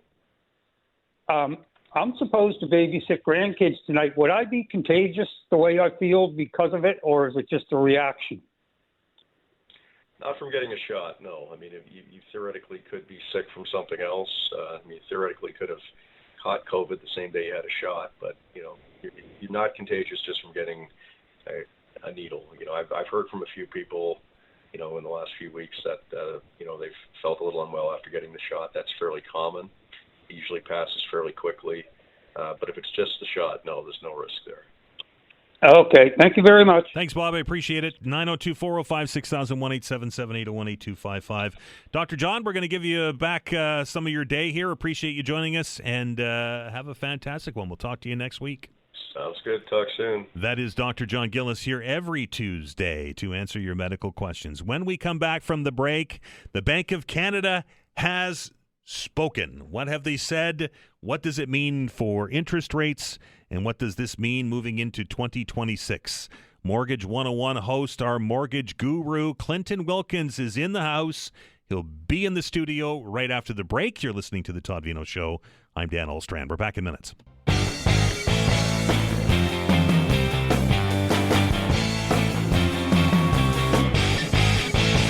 All right, it seems that we were just doing this a few weeks ago, but it already has been the length of time that it takes for the Bank of Canada to make its mind up on interest rate decisions. And, folks, this is the last one of 2025. The Bank of Canada announcing today that it's going to leave things alone. It's a hold. It's a hold. We are not surprised, though, Dan. Right. You and I were kind of talking about this when you were doing the live show, and that, the prediction is that interest rates are probably going to continue to drop in 26, but because of the situation, the economy, some of the issues, bilateral issues, I will say, the Bank of Canada choosing to just not touch things right now. Yeah, exactly. And I mean, I think we're in one of these situations where this has happened before in a rate reduction environment, that we've come to December and, okay, we've gone into a hold. It doesn't mean in January they won't continue cutting, but there's a couple things that are going to impact it, and we're watching these things carefully. One is GDP. Right. The other one is inflation. But just even the relationship and what's going on with the U.S., there's going to be some changes. Obviously, there's some contracts being renegotiated. Kuzma, which is huge. Which is going to be huge. And all these things do take, the Bank of Canada does take into account. The thing is, we are in a recession, but it's a weird kind of situation where nobody's really talking about it. No one's talking about it, and the job numbers are up, and inflation is up. So it's not acting like what we would normally see as a recession. But the one thing that they were putting in the writing today was around the GDP. It's kind of like snapping back like every quarter, and some of this may not be like the real numbers because obviously there's some delay in getting that information. There's some things that we're still seeing a hangover from, which like the carbon tax and stuff like that. Right. So going into next year, I'm cautiously optimistic. And I think the rates are going to continue to go down. But obviously, there's a lot of pros with being in a product that is variable, that's attached to the Bank of Canada. Because if the rates continue to go down, people can take advantage of that type of rate product. Plus, typically, right now, a variable rate mortgage is less expensive from a rate perspective than fixed. And there's going to be some additional changes. Like I've been really watching the bond market this week. And let me tell you, we may be in a situation that we even see the fixed rates increase because the bond market that's what's really kind of dictating. So we're watching that, and don't be surprised if you see fixed rates kind of edging up a little bit. Like we might even see like 25 basis point type increase in fixed rates across the board. So I think we're going to see more of a separation between the cost of borrowing of a variable and a fixed, and historically variable has been less. One thing that I was reading today, which I thought was very, very interesting, was at the top of the kind of rate environment, or I guess of the pricing environment in terms of homes, was 2023. And the Bank of Canada basically took the rates from 0.25 to 5%. And kind of across the board in Canada, the house prices have decreased 25%. We've not seen any decrease here in Halifax. Right. So I think that's very interesting. But now it's been kind of the other situation. We've gone from this kind of peak of the environment, and the Bank of Canada has gone from a 5% key overnight rate down to 2.25, and the house prices still dropped. They're still down across the country about 1.4%. So as much as we think house prices are tied to what's going on with the interest rates, it's not necessarily the case. Rates really have come down a lot over the last 12 plus months, and it's not really spurred on the housing market as much as people I think were fearing that it would happen.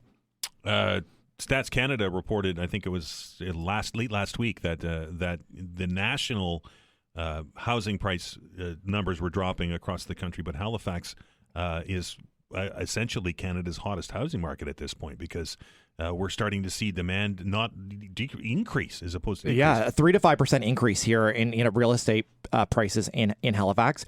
Certainly a lot more listings, so I think that's an interesting story.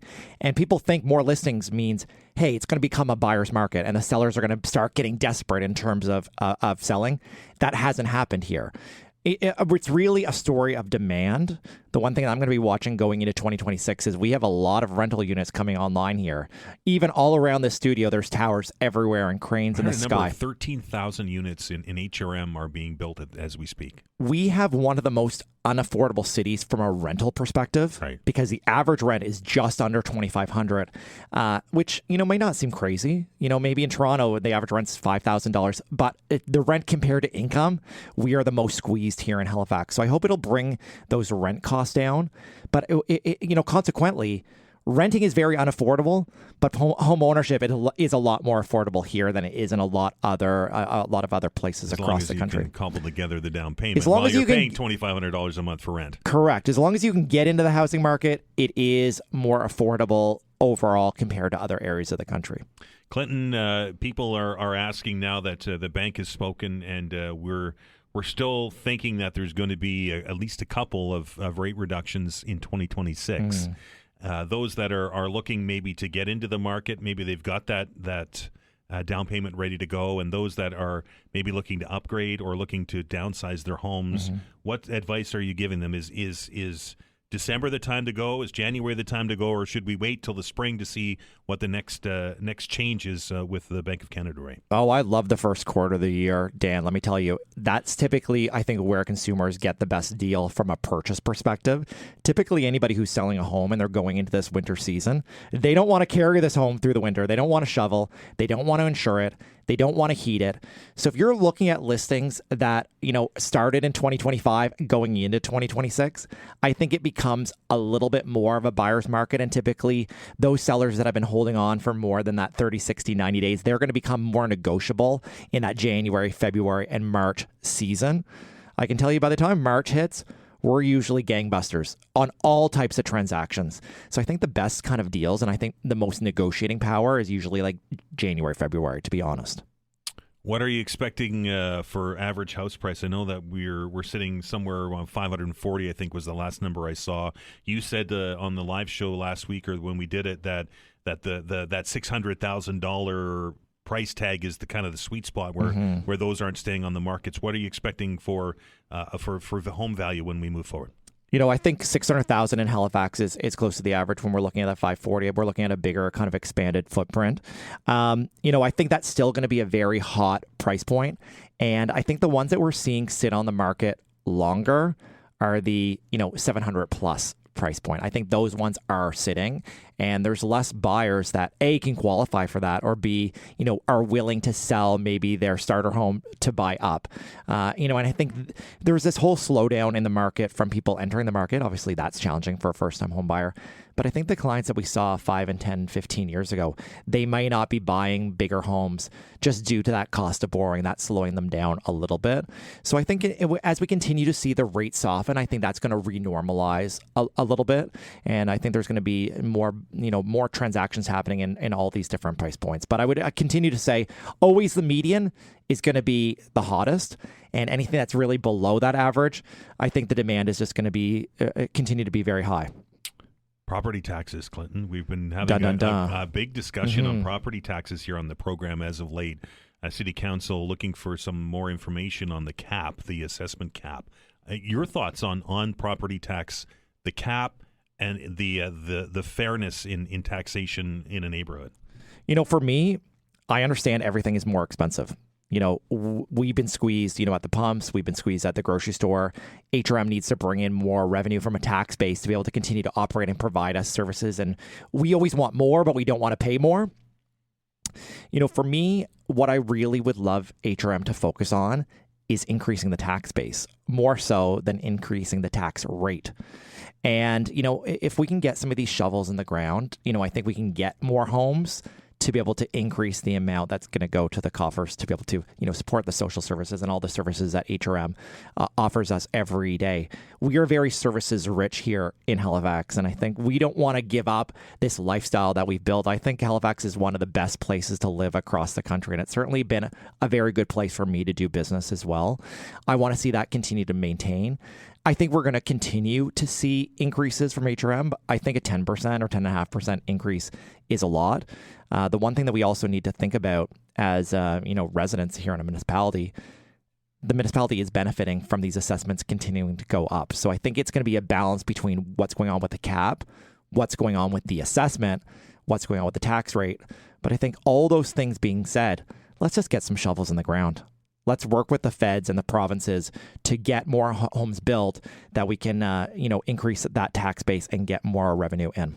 Clinton, if somebody wants to get in touch with you or with your crew and are looking at January and February, what's the best way to do that? The best way is to visit us online at teamclinton.ca/radio. We have hundreds and hundreds of blog posts. You can see what Dan and I look like, and Todd. And there's links on all our social posts. And you can flow through and get on our Spotify and our Apple Music and listen to all our shows. And you can also hear us on the 95.7 website as well. And Mortgage 101 back in January. We are back in January, and January is Merry Detmas, so we're going to really be talking about refinance and how can we put you in the best possible position for 2026. Always a pleasure, Clinton. Thanks, Dan. Have a good one. That is Clinton Wilkins, and Mortgage 101, you can pick up those episodes on our website in our podcast section and look for a new episode in January. Time to stop, time to get a break in here, time to get an update on the news, and when we come back, we're going to open those telephone lines. 902-405-6000, 1-877-801-8255, the Mid-Week Meltdown. after the news.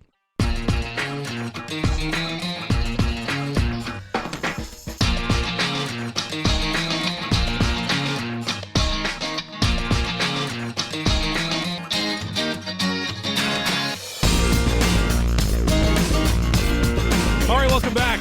It is the Mid-Week Meltdown. This is our open hour. Normal rules apply. You can bring anything to the table. We'll have a discussion on it.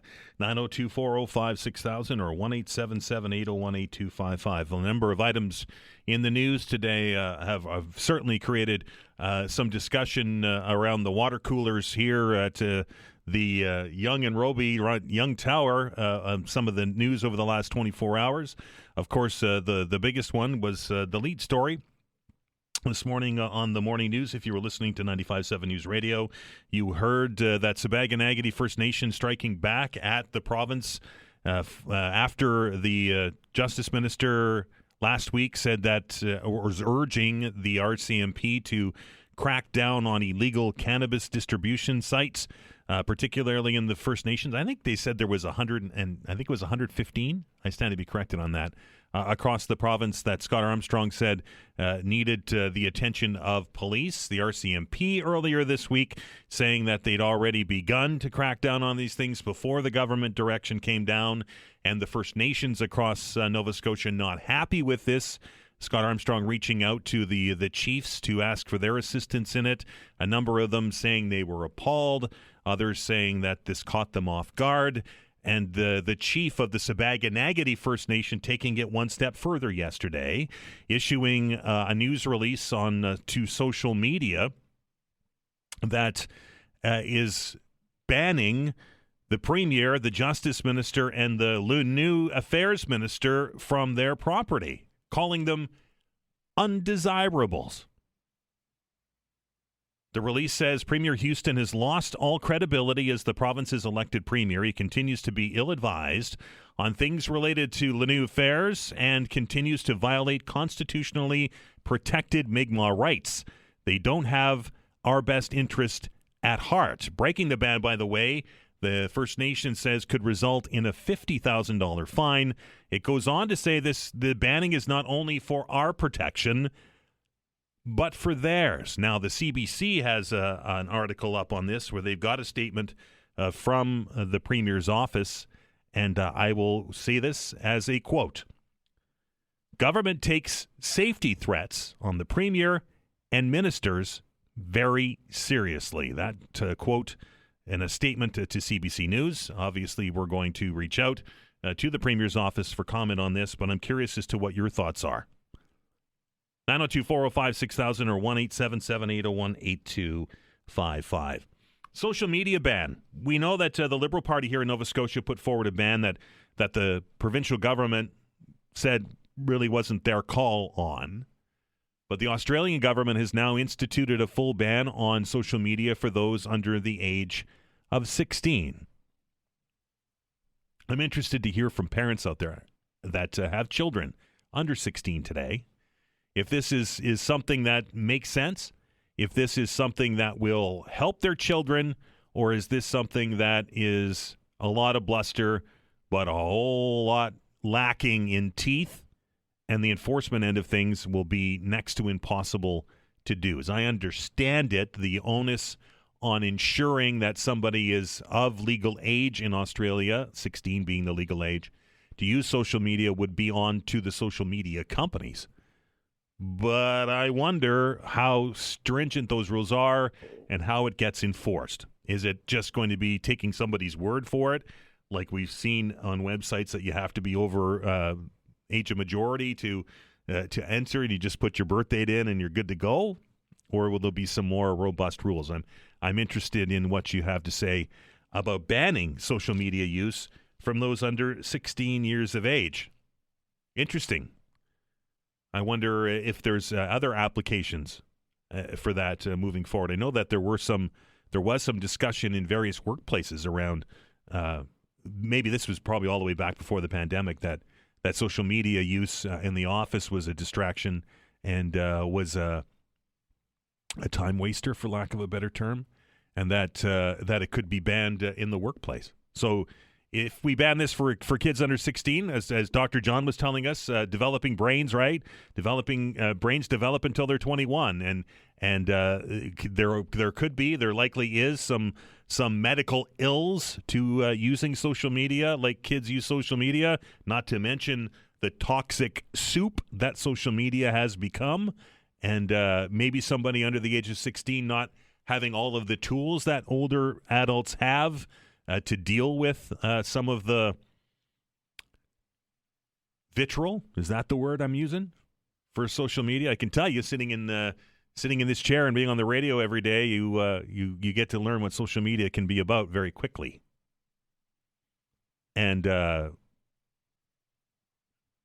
somebody under the age of 16 might take those comments much more to heart than, say, somebody like me. 902-405-6000, 1-877-801-8255. And a new poll out today, folks, that is reinforcing what we all probably know. And going into 2026, the polling from Nanos, by the way, suggesting that 52%, almost 53% of Atlantic Canadians, number one concern, number one issue facing their families and themselves is the grocery store. Second place was a long way off. It was personal debt at 16%, and then I think job security was third at 3.5%. 53% of people say that being able to pay the grocery bill when you go through the checkout is their number one concern. Yet, we don't see a whole lot of people talking about it. I saw a lot of political theater yesterday. I stopped watching Question Period in Ottawa because it's a circus.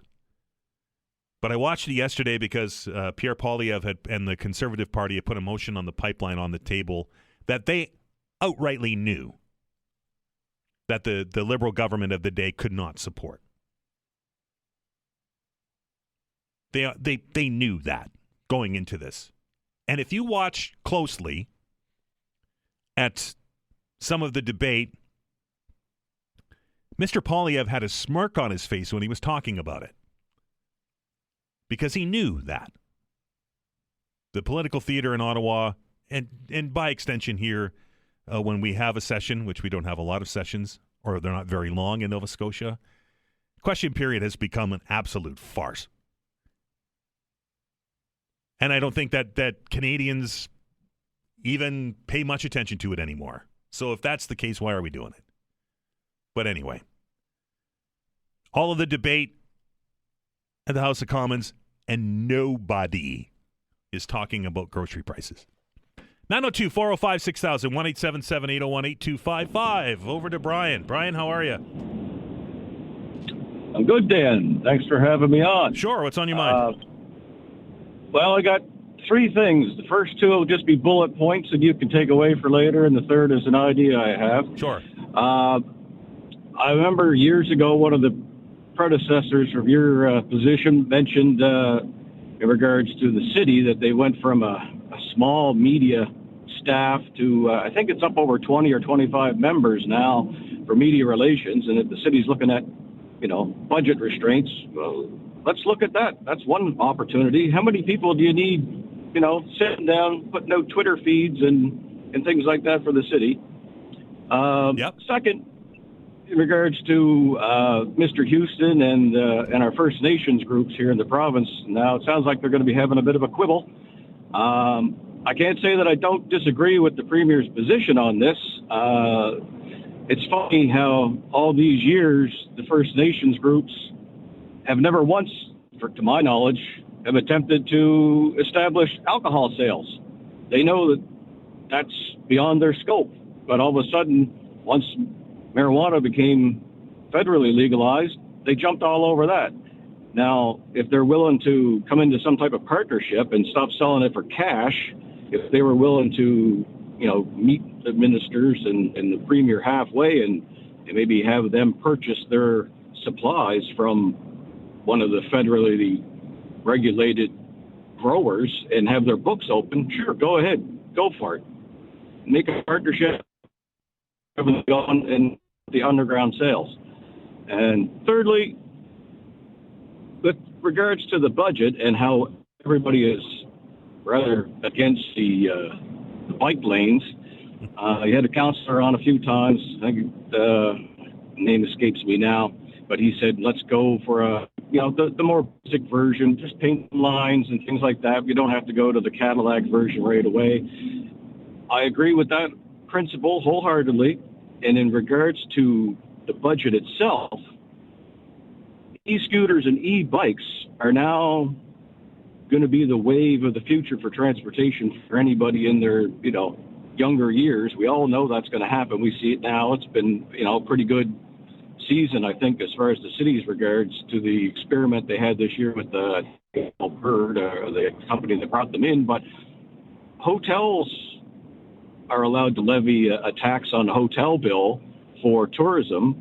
Why don't we, going forward, when we have more of these e-bikes companies and negotiations come through to have them here in the city, why don't they look at levying a small user fee on them that directly comes back to the city that can go towards the funding of bike lane infrastructure?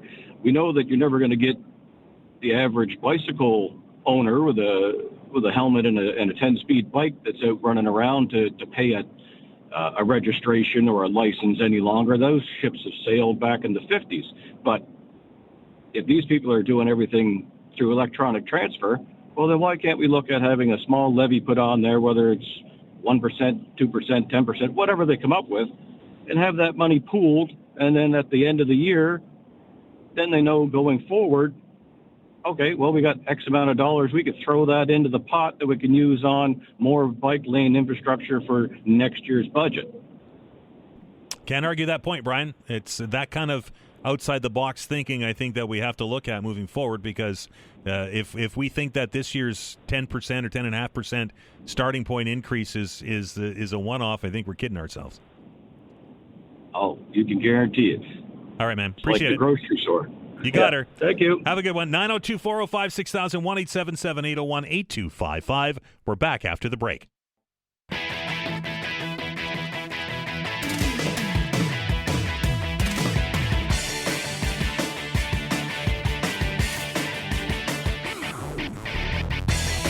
All right, very quickly before we go back to the phone lines, got a release from HRM. Lower Flynn Park has now been officially cleared. If you recall, that was one of the 3 remaining designated sites for people living rough.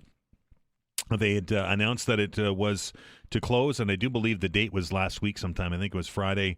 That was the last date. They said this morning that they went down there to the site, and there was only one tent left, and it wasn't being occupied. So that has now been cleared, and they are in the process now of remediating Lower Flynn Park.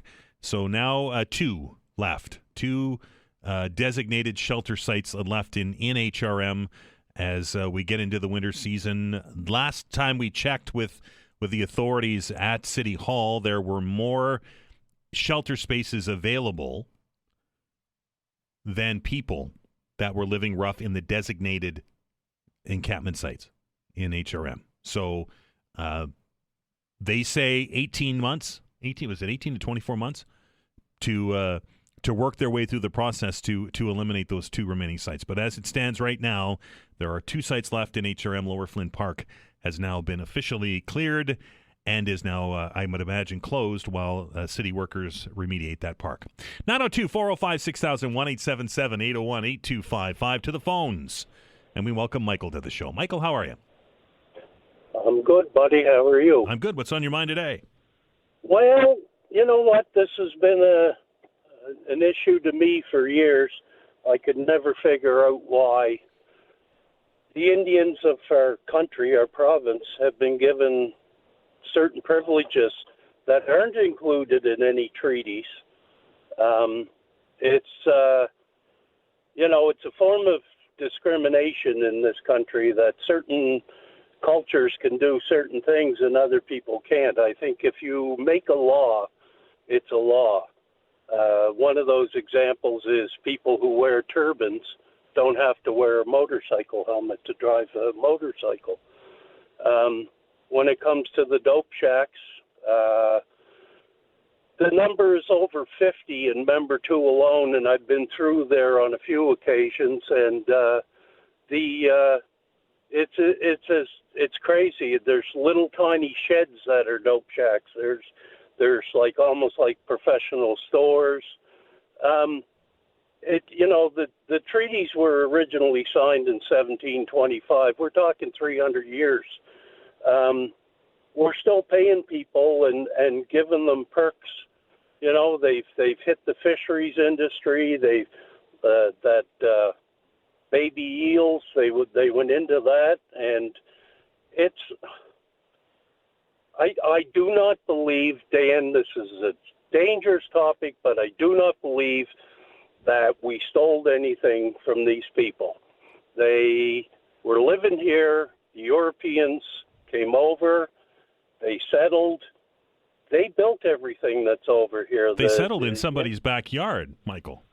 Well, tell me I'm wrong. Tell me that I'm wrong, that when the Europeans landed in Halifax that they didn't build their houses on somebody else's backyard. I can't tell you that, Dan, because I wasn't alive and living back then. I think it's a well-known fact, Michael, that the indigenous people were here first. Yeah, so? So because they were here first... It doesn't make it their land because they were here first. So why is it European land? Why is it Canadian land then?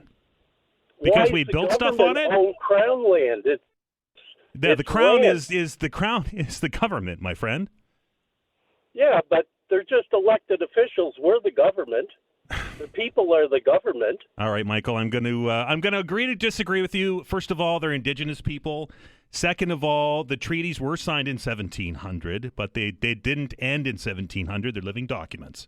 Third, the indigenous people in the country say, rightly or wrongly, but believe that some of the language included in those documents entitles them to have the right to do things like the fishery. There are Supreme Court decisions that have supported the fishery with the Marshall decisions.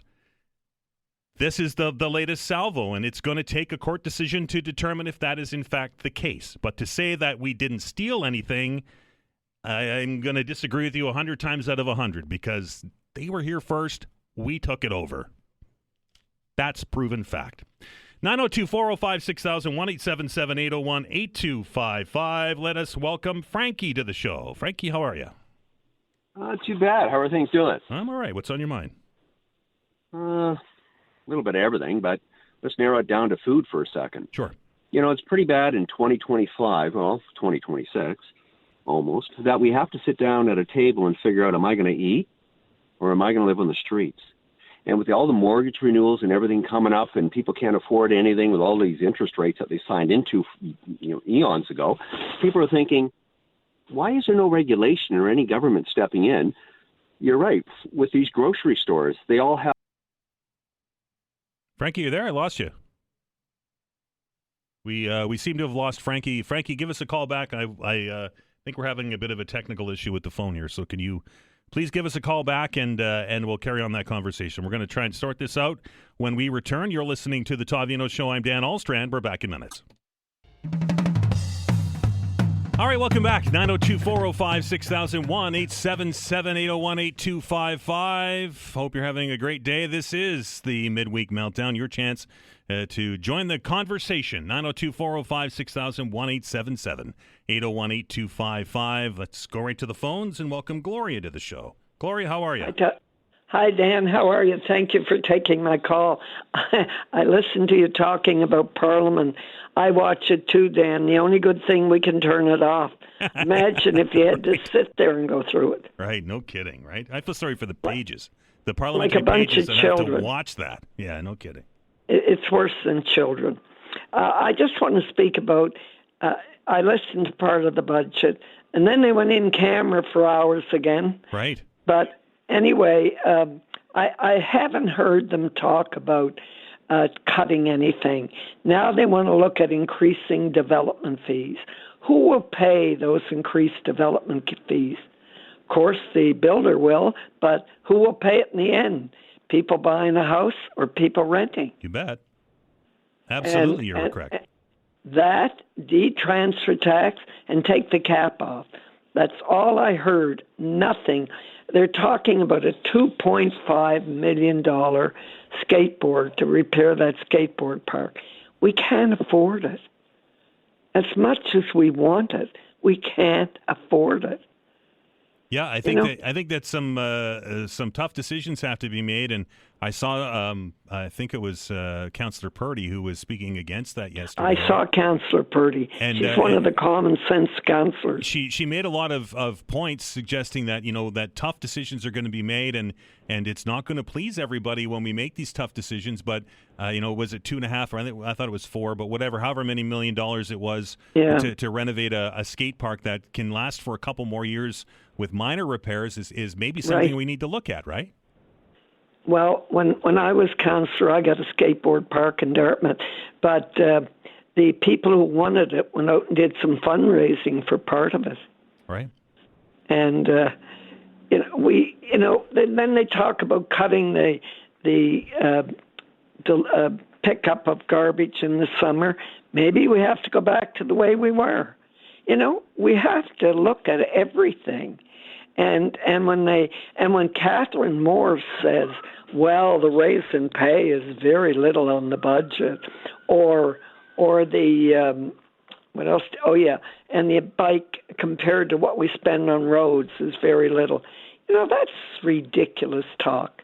We live in a place, and then compare the councillors' salaries across Canada. We live in Nova Scotia, where the pay is very different, where a lot of things are very different. Let's stay in our own backyard and look at things. Never mind going across the country. I think the councillors are more than better paid here. I think they do wonderful as far as pay goes. The other comment I want to make is about the bikes, those e-bikes and those scooters. Mm-hmm. I said this when they came here. Dan, they brought a company in from out of town.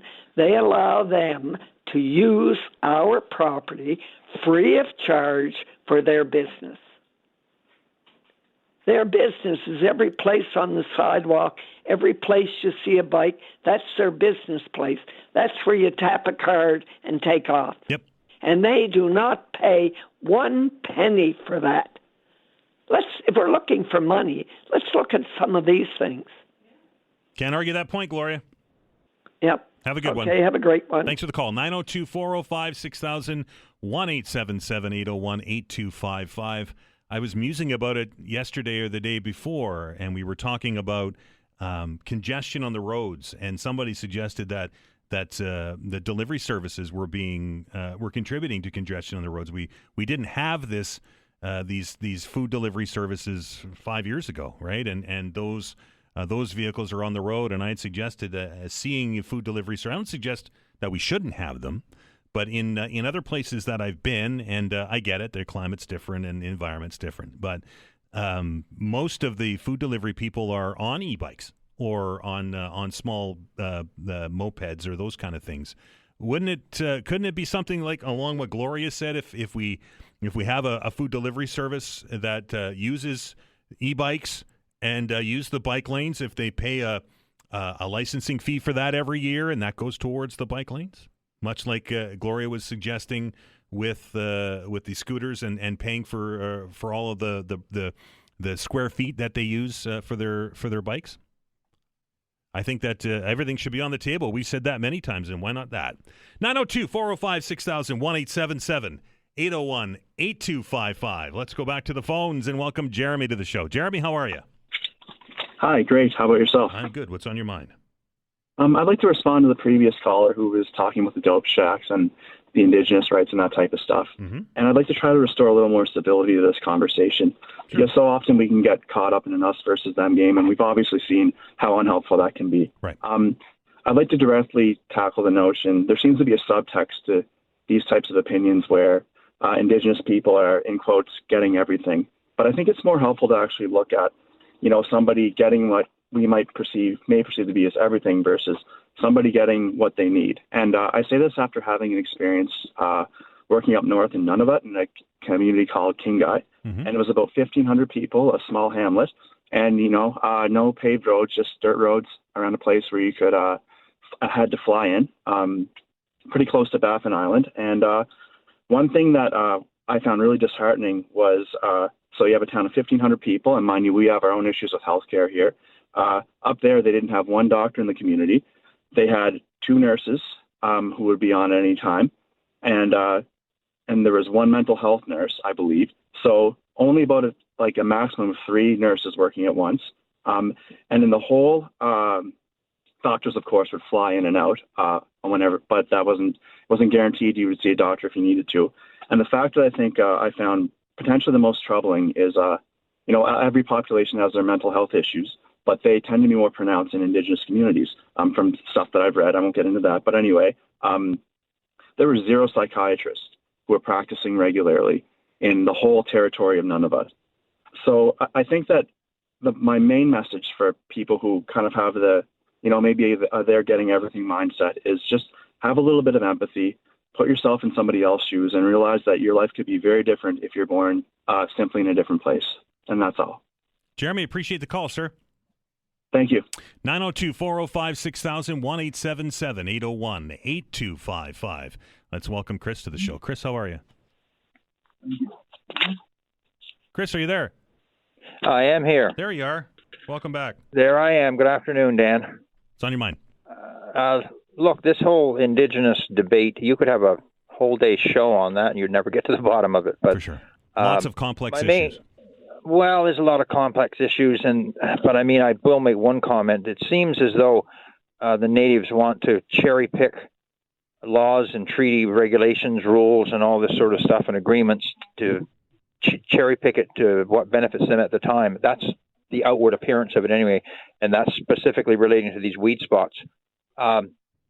The reason HRM doesn't get any revenue, and I must say I agree 100% with what Gloria just said in its entirety, but the reason they don't get any money from these e-scooters and stuff is because city staff and council are too stupid to negotiate a good deal for us. That should be obvious. The skate park, and I'm with you, I thought it was 4.2 or 4.3 million. I Gloria stand to be corrected, but I 4 something is in my brain. Yeah. So let's say it is 4 something. Do the math, Dan. That's almost 5% of the 89 million in cuts they need to come up with to keep a flat budget. Almost 5%. It's a fairly big number, I would think, percentage-wise and otherwise. And they're not even interested in doing it. I mean, what the hell's wrong with these people? I mean, are they too stupid to do their job right, or do they just not care? It's got to be one or the other, because you got a point that 4.3 or 4.2 million, almost 5% of the 89, and they're not even going to do it, not even to consider it. That skate park is not all that old. How the heck can it need all those repairs now? It seems like the city and government in general, they can't build anything to last.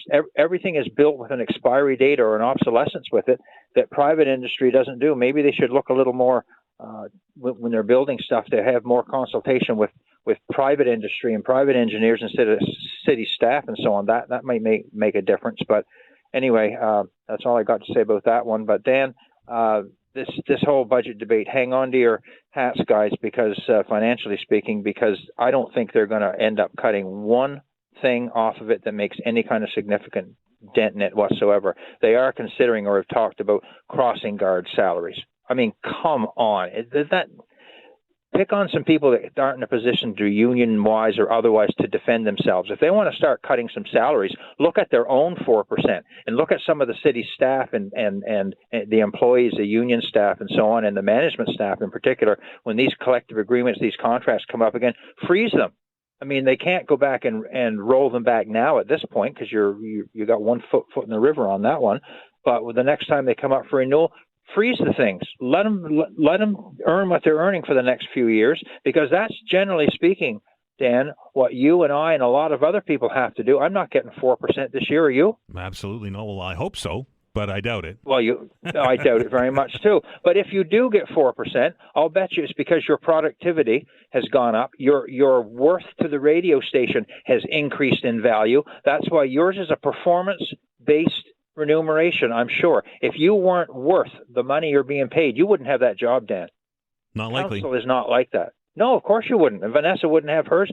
I wouldn't have been able to do what I've done in life if I didn't perform properly or excel at some things that I did a little bit or work harder or more hours to get there.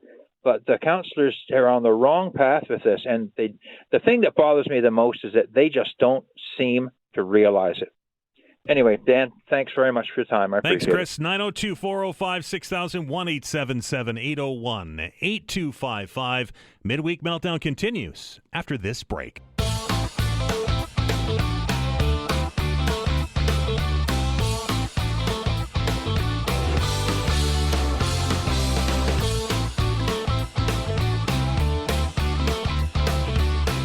All right, welcome back.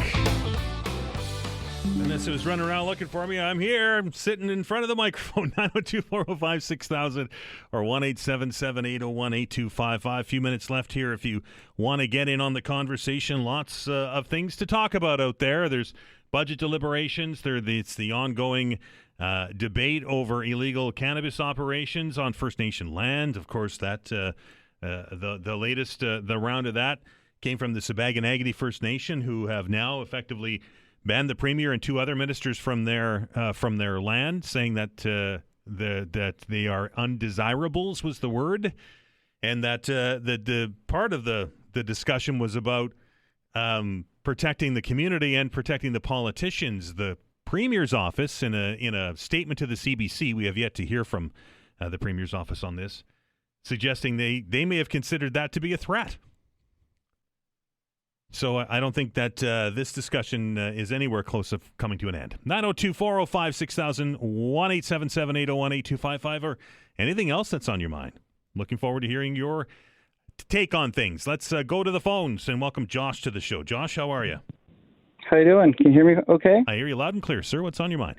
Yeah, just the last caller, I took kind of set me back a bit, like he's crapping on city staff and unions and whatnot, but it's like every organization, private or government, there's incompetency and stuff like that, and maybe lazy people. But for the most part, city staff are well educated, and there's some people behind the scenes are working really hard to make things run. And I just think everyone should realize that that's happening. Right. No, I get it, Josh. And there certainly are some capable people at the city. That's for sure. But I think to our last caller's point is that we're supposedly looking at every line item here on the budget to save us from paying extra tax this year.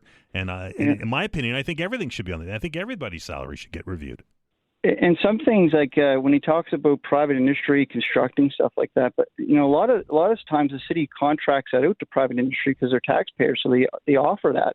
Right. But sometimes I'm in the construction industry. Sometimes that's inflated because it is a government contract and it's milked, and that's a well-known fact. So if they clamped on that, it might be a little bit better instead of kind of like crapping on everybody that's working, like for the most part, working really hard for the general public. And I just think it was just a note that I had to voice. And I know that everyone has to look at spending and salaries and stuff like that, but there's a lot of educated people at the city that are getting paid well below what the fair market value is and for what other jurisdictions are paying. So, and they're still working hard. So just wanted to put that out there, and thank you for taking my call. Appreciate it, Josh. That is a fair point that I have heard from people in specific industries that are reluctant to come to work for HRM because they're making more money outside of the municipal realm. And we heard from our counselors during the Counselors on the Hot Seat segment earlier this week that there's a competition to get people into those good people into those jobs. And when it comes down to brass tacks, it's usually money that is the reason why people go. Now, should all salaries be reviewed? 100%. I can tell you that in private business, when times are tough, that certainly is a consideration. I know many of you in the construction industry. I know it's probably not a good example these days because the construction industry is booming. But those of you in some of the trades, it was well known when times got tough, the layoff notices came, right? And that's a form of salary review. Did the bosses ever adjust their salaries? I'm sure some did, but for the most part, no. It's usually a layoff that happens. Hey, look at this radio station, for example. We've seen it a couple of times that there have been staff reductions because of economic conditions, particularly COVID. So I get it, and the city shouldn't be immune. I think that, and I'm not going to just pick on HRM Council here. I'm going to suggest that government in general, be it the municipal government, be it the provincial government, and even the federal government's probably the worst offender. But they get top-heavy very quickly. There's a lot of deputy ministers and executive directors and upper crust managers. And I don't know if it was Chris, but it was one of our callers early on in the budget debate that suggested that we should take a look at what all of these people do, and maybe, to Chris's point, it becomes a performance-based thing. Are there efficiencies in the job categories that can be made? Laying people off is not a good political decision. Laying people off and adjusting staffing is never a popular decision. But on the converse of that, and I'll go back to Gloria's comments on the skate park, canceling funding for the repairs of a skate park that the kids use is not a popular decision. And it's not an easy decision to make, and you are going to disappoint people. But folks, if we're going to get down to where this tax increase, I don't even know how to describe it, is less than eye-popping like the 10.5% is, some of those decisions are going to have to be made. And I will disagree with Chris. I will suggest that our council's not stupid. I don't think they're stupid. I just think that they have to take a hard look at things and make some unpopular decisions. I think Councillor Purdy said that during her interview yesterday with regards to the budget talks. That these are difficult decisions and they're not going to make everybody happy. We're going to get a bit of a break from the budget now. I don't think they come back to the next session until January, late January. So some time for council to reflect, some time for staff to work on that homework assignment that the mayor gave them, and come back with some suggestions. But folks, those that are around the table, there are going to have to be decisions made, and they're not going to be easy. I don't think that's much of a surprise. Tomorrow is the Thursday edition of the program. We've got a couple of special things that we have planned for you. The Auditor General for HRM, Andrew Atherton, will be joining us here on the show. He's released a report on the HRM IT audit from 2023. This is one of those follow-ups, where we get an auditor's report and City Council says, all right, no, we agree with all the recommendations, and then the report goes onto a shelf with a bunch of other dusty tomes, and maybe it doesn't always get done. We're going to have a conversation with the city's Auditor General about this and such. I'm looking forward to this. We've had Ken Shea on before, right, from East Coast Credit. He is going to join us to talk a little bit about finance as we head into 2026. Clinton says it's going to be a half-decent year when it comes to housing prices and the mortgage market, looking at maybe a couple of cuts as we head into 2026. But what does it mean for personal finances? What does it mean for you planning to send your kids to university? What does 26 mean to you that are perhaps looking at retiring 5 or 6 or 7 years down the road? Ken Shea's going to be here for a full half hour tomorrow to answer some of those questions, and I hope that you join the conversation because Ken is the guy that I go to when I have finance questions, and he's going to join us for 30 minutes. Thanks to Vanessa Vananez, everybody. Outstanding job behind the glass there. Vanessa does a lot of things that you all don't know about, and I appreciate what she does each and every day. Get out there and enjoy Nova Scotia, folks. We're so lucky to live here. Many people travel thousands of miles to come here just to see what's in our backyard, and I think sometimes we take it a little bit for granted. Life gets busy, but get out there and enjoy it because it's awesome. Until tomorrow, everybody, be well, be kind to one another.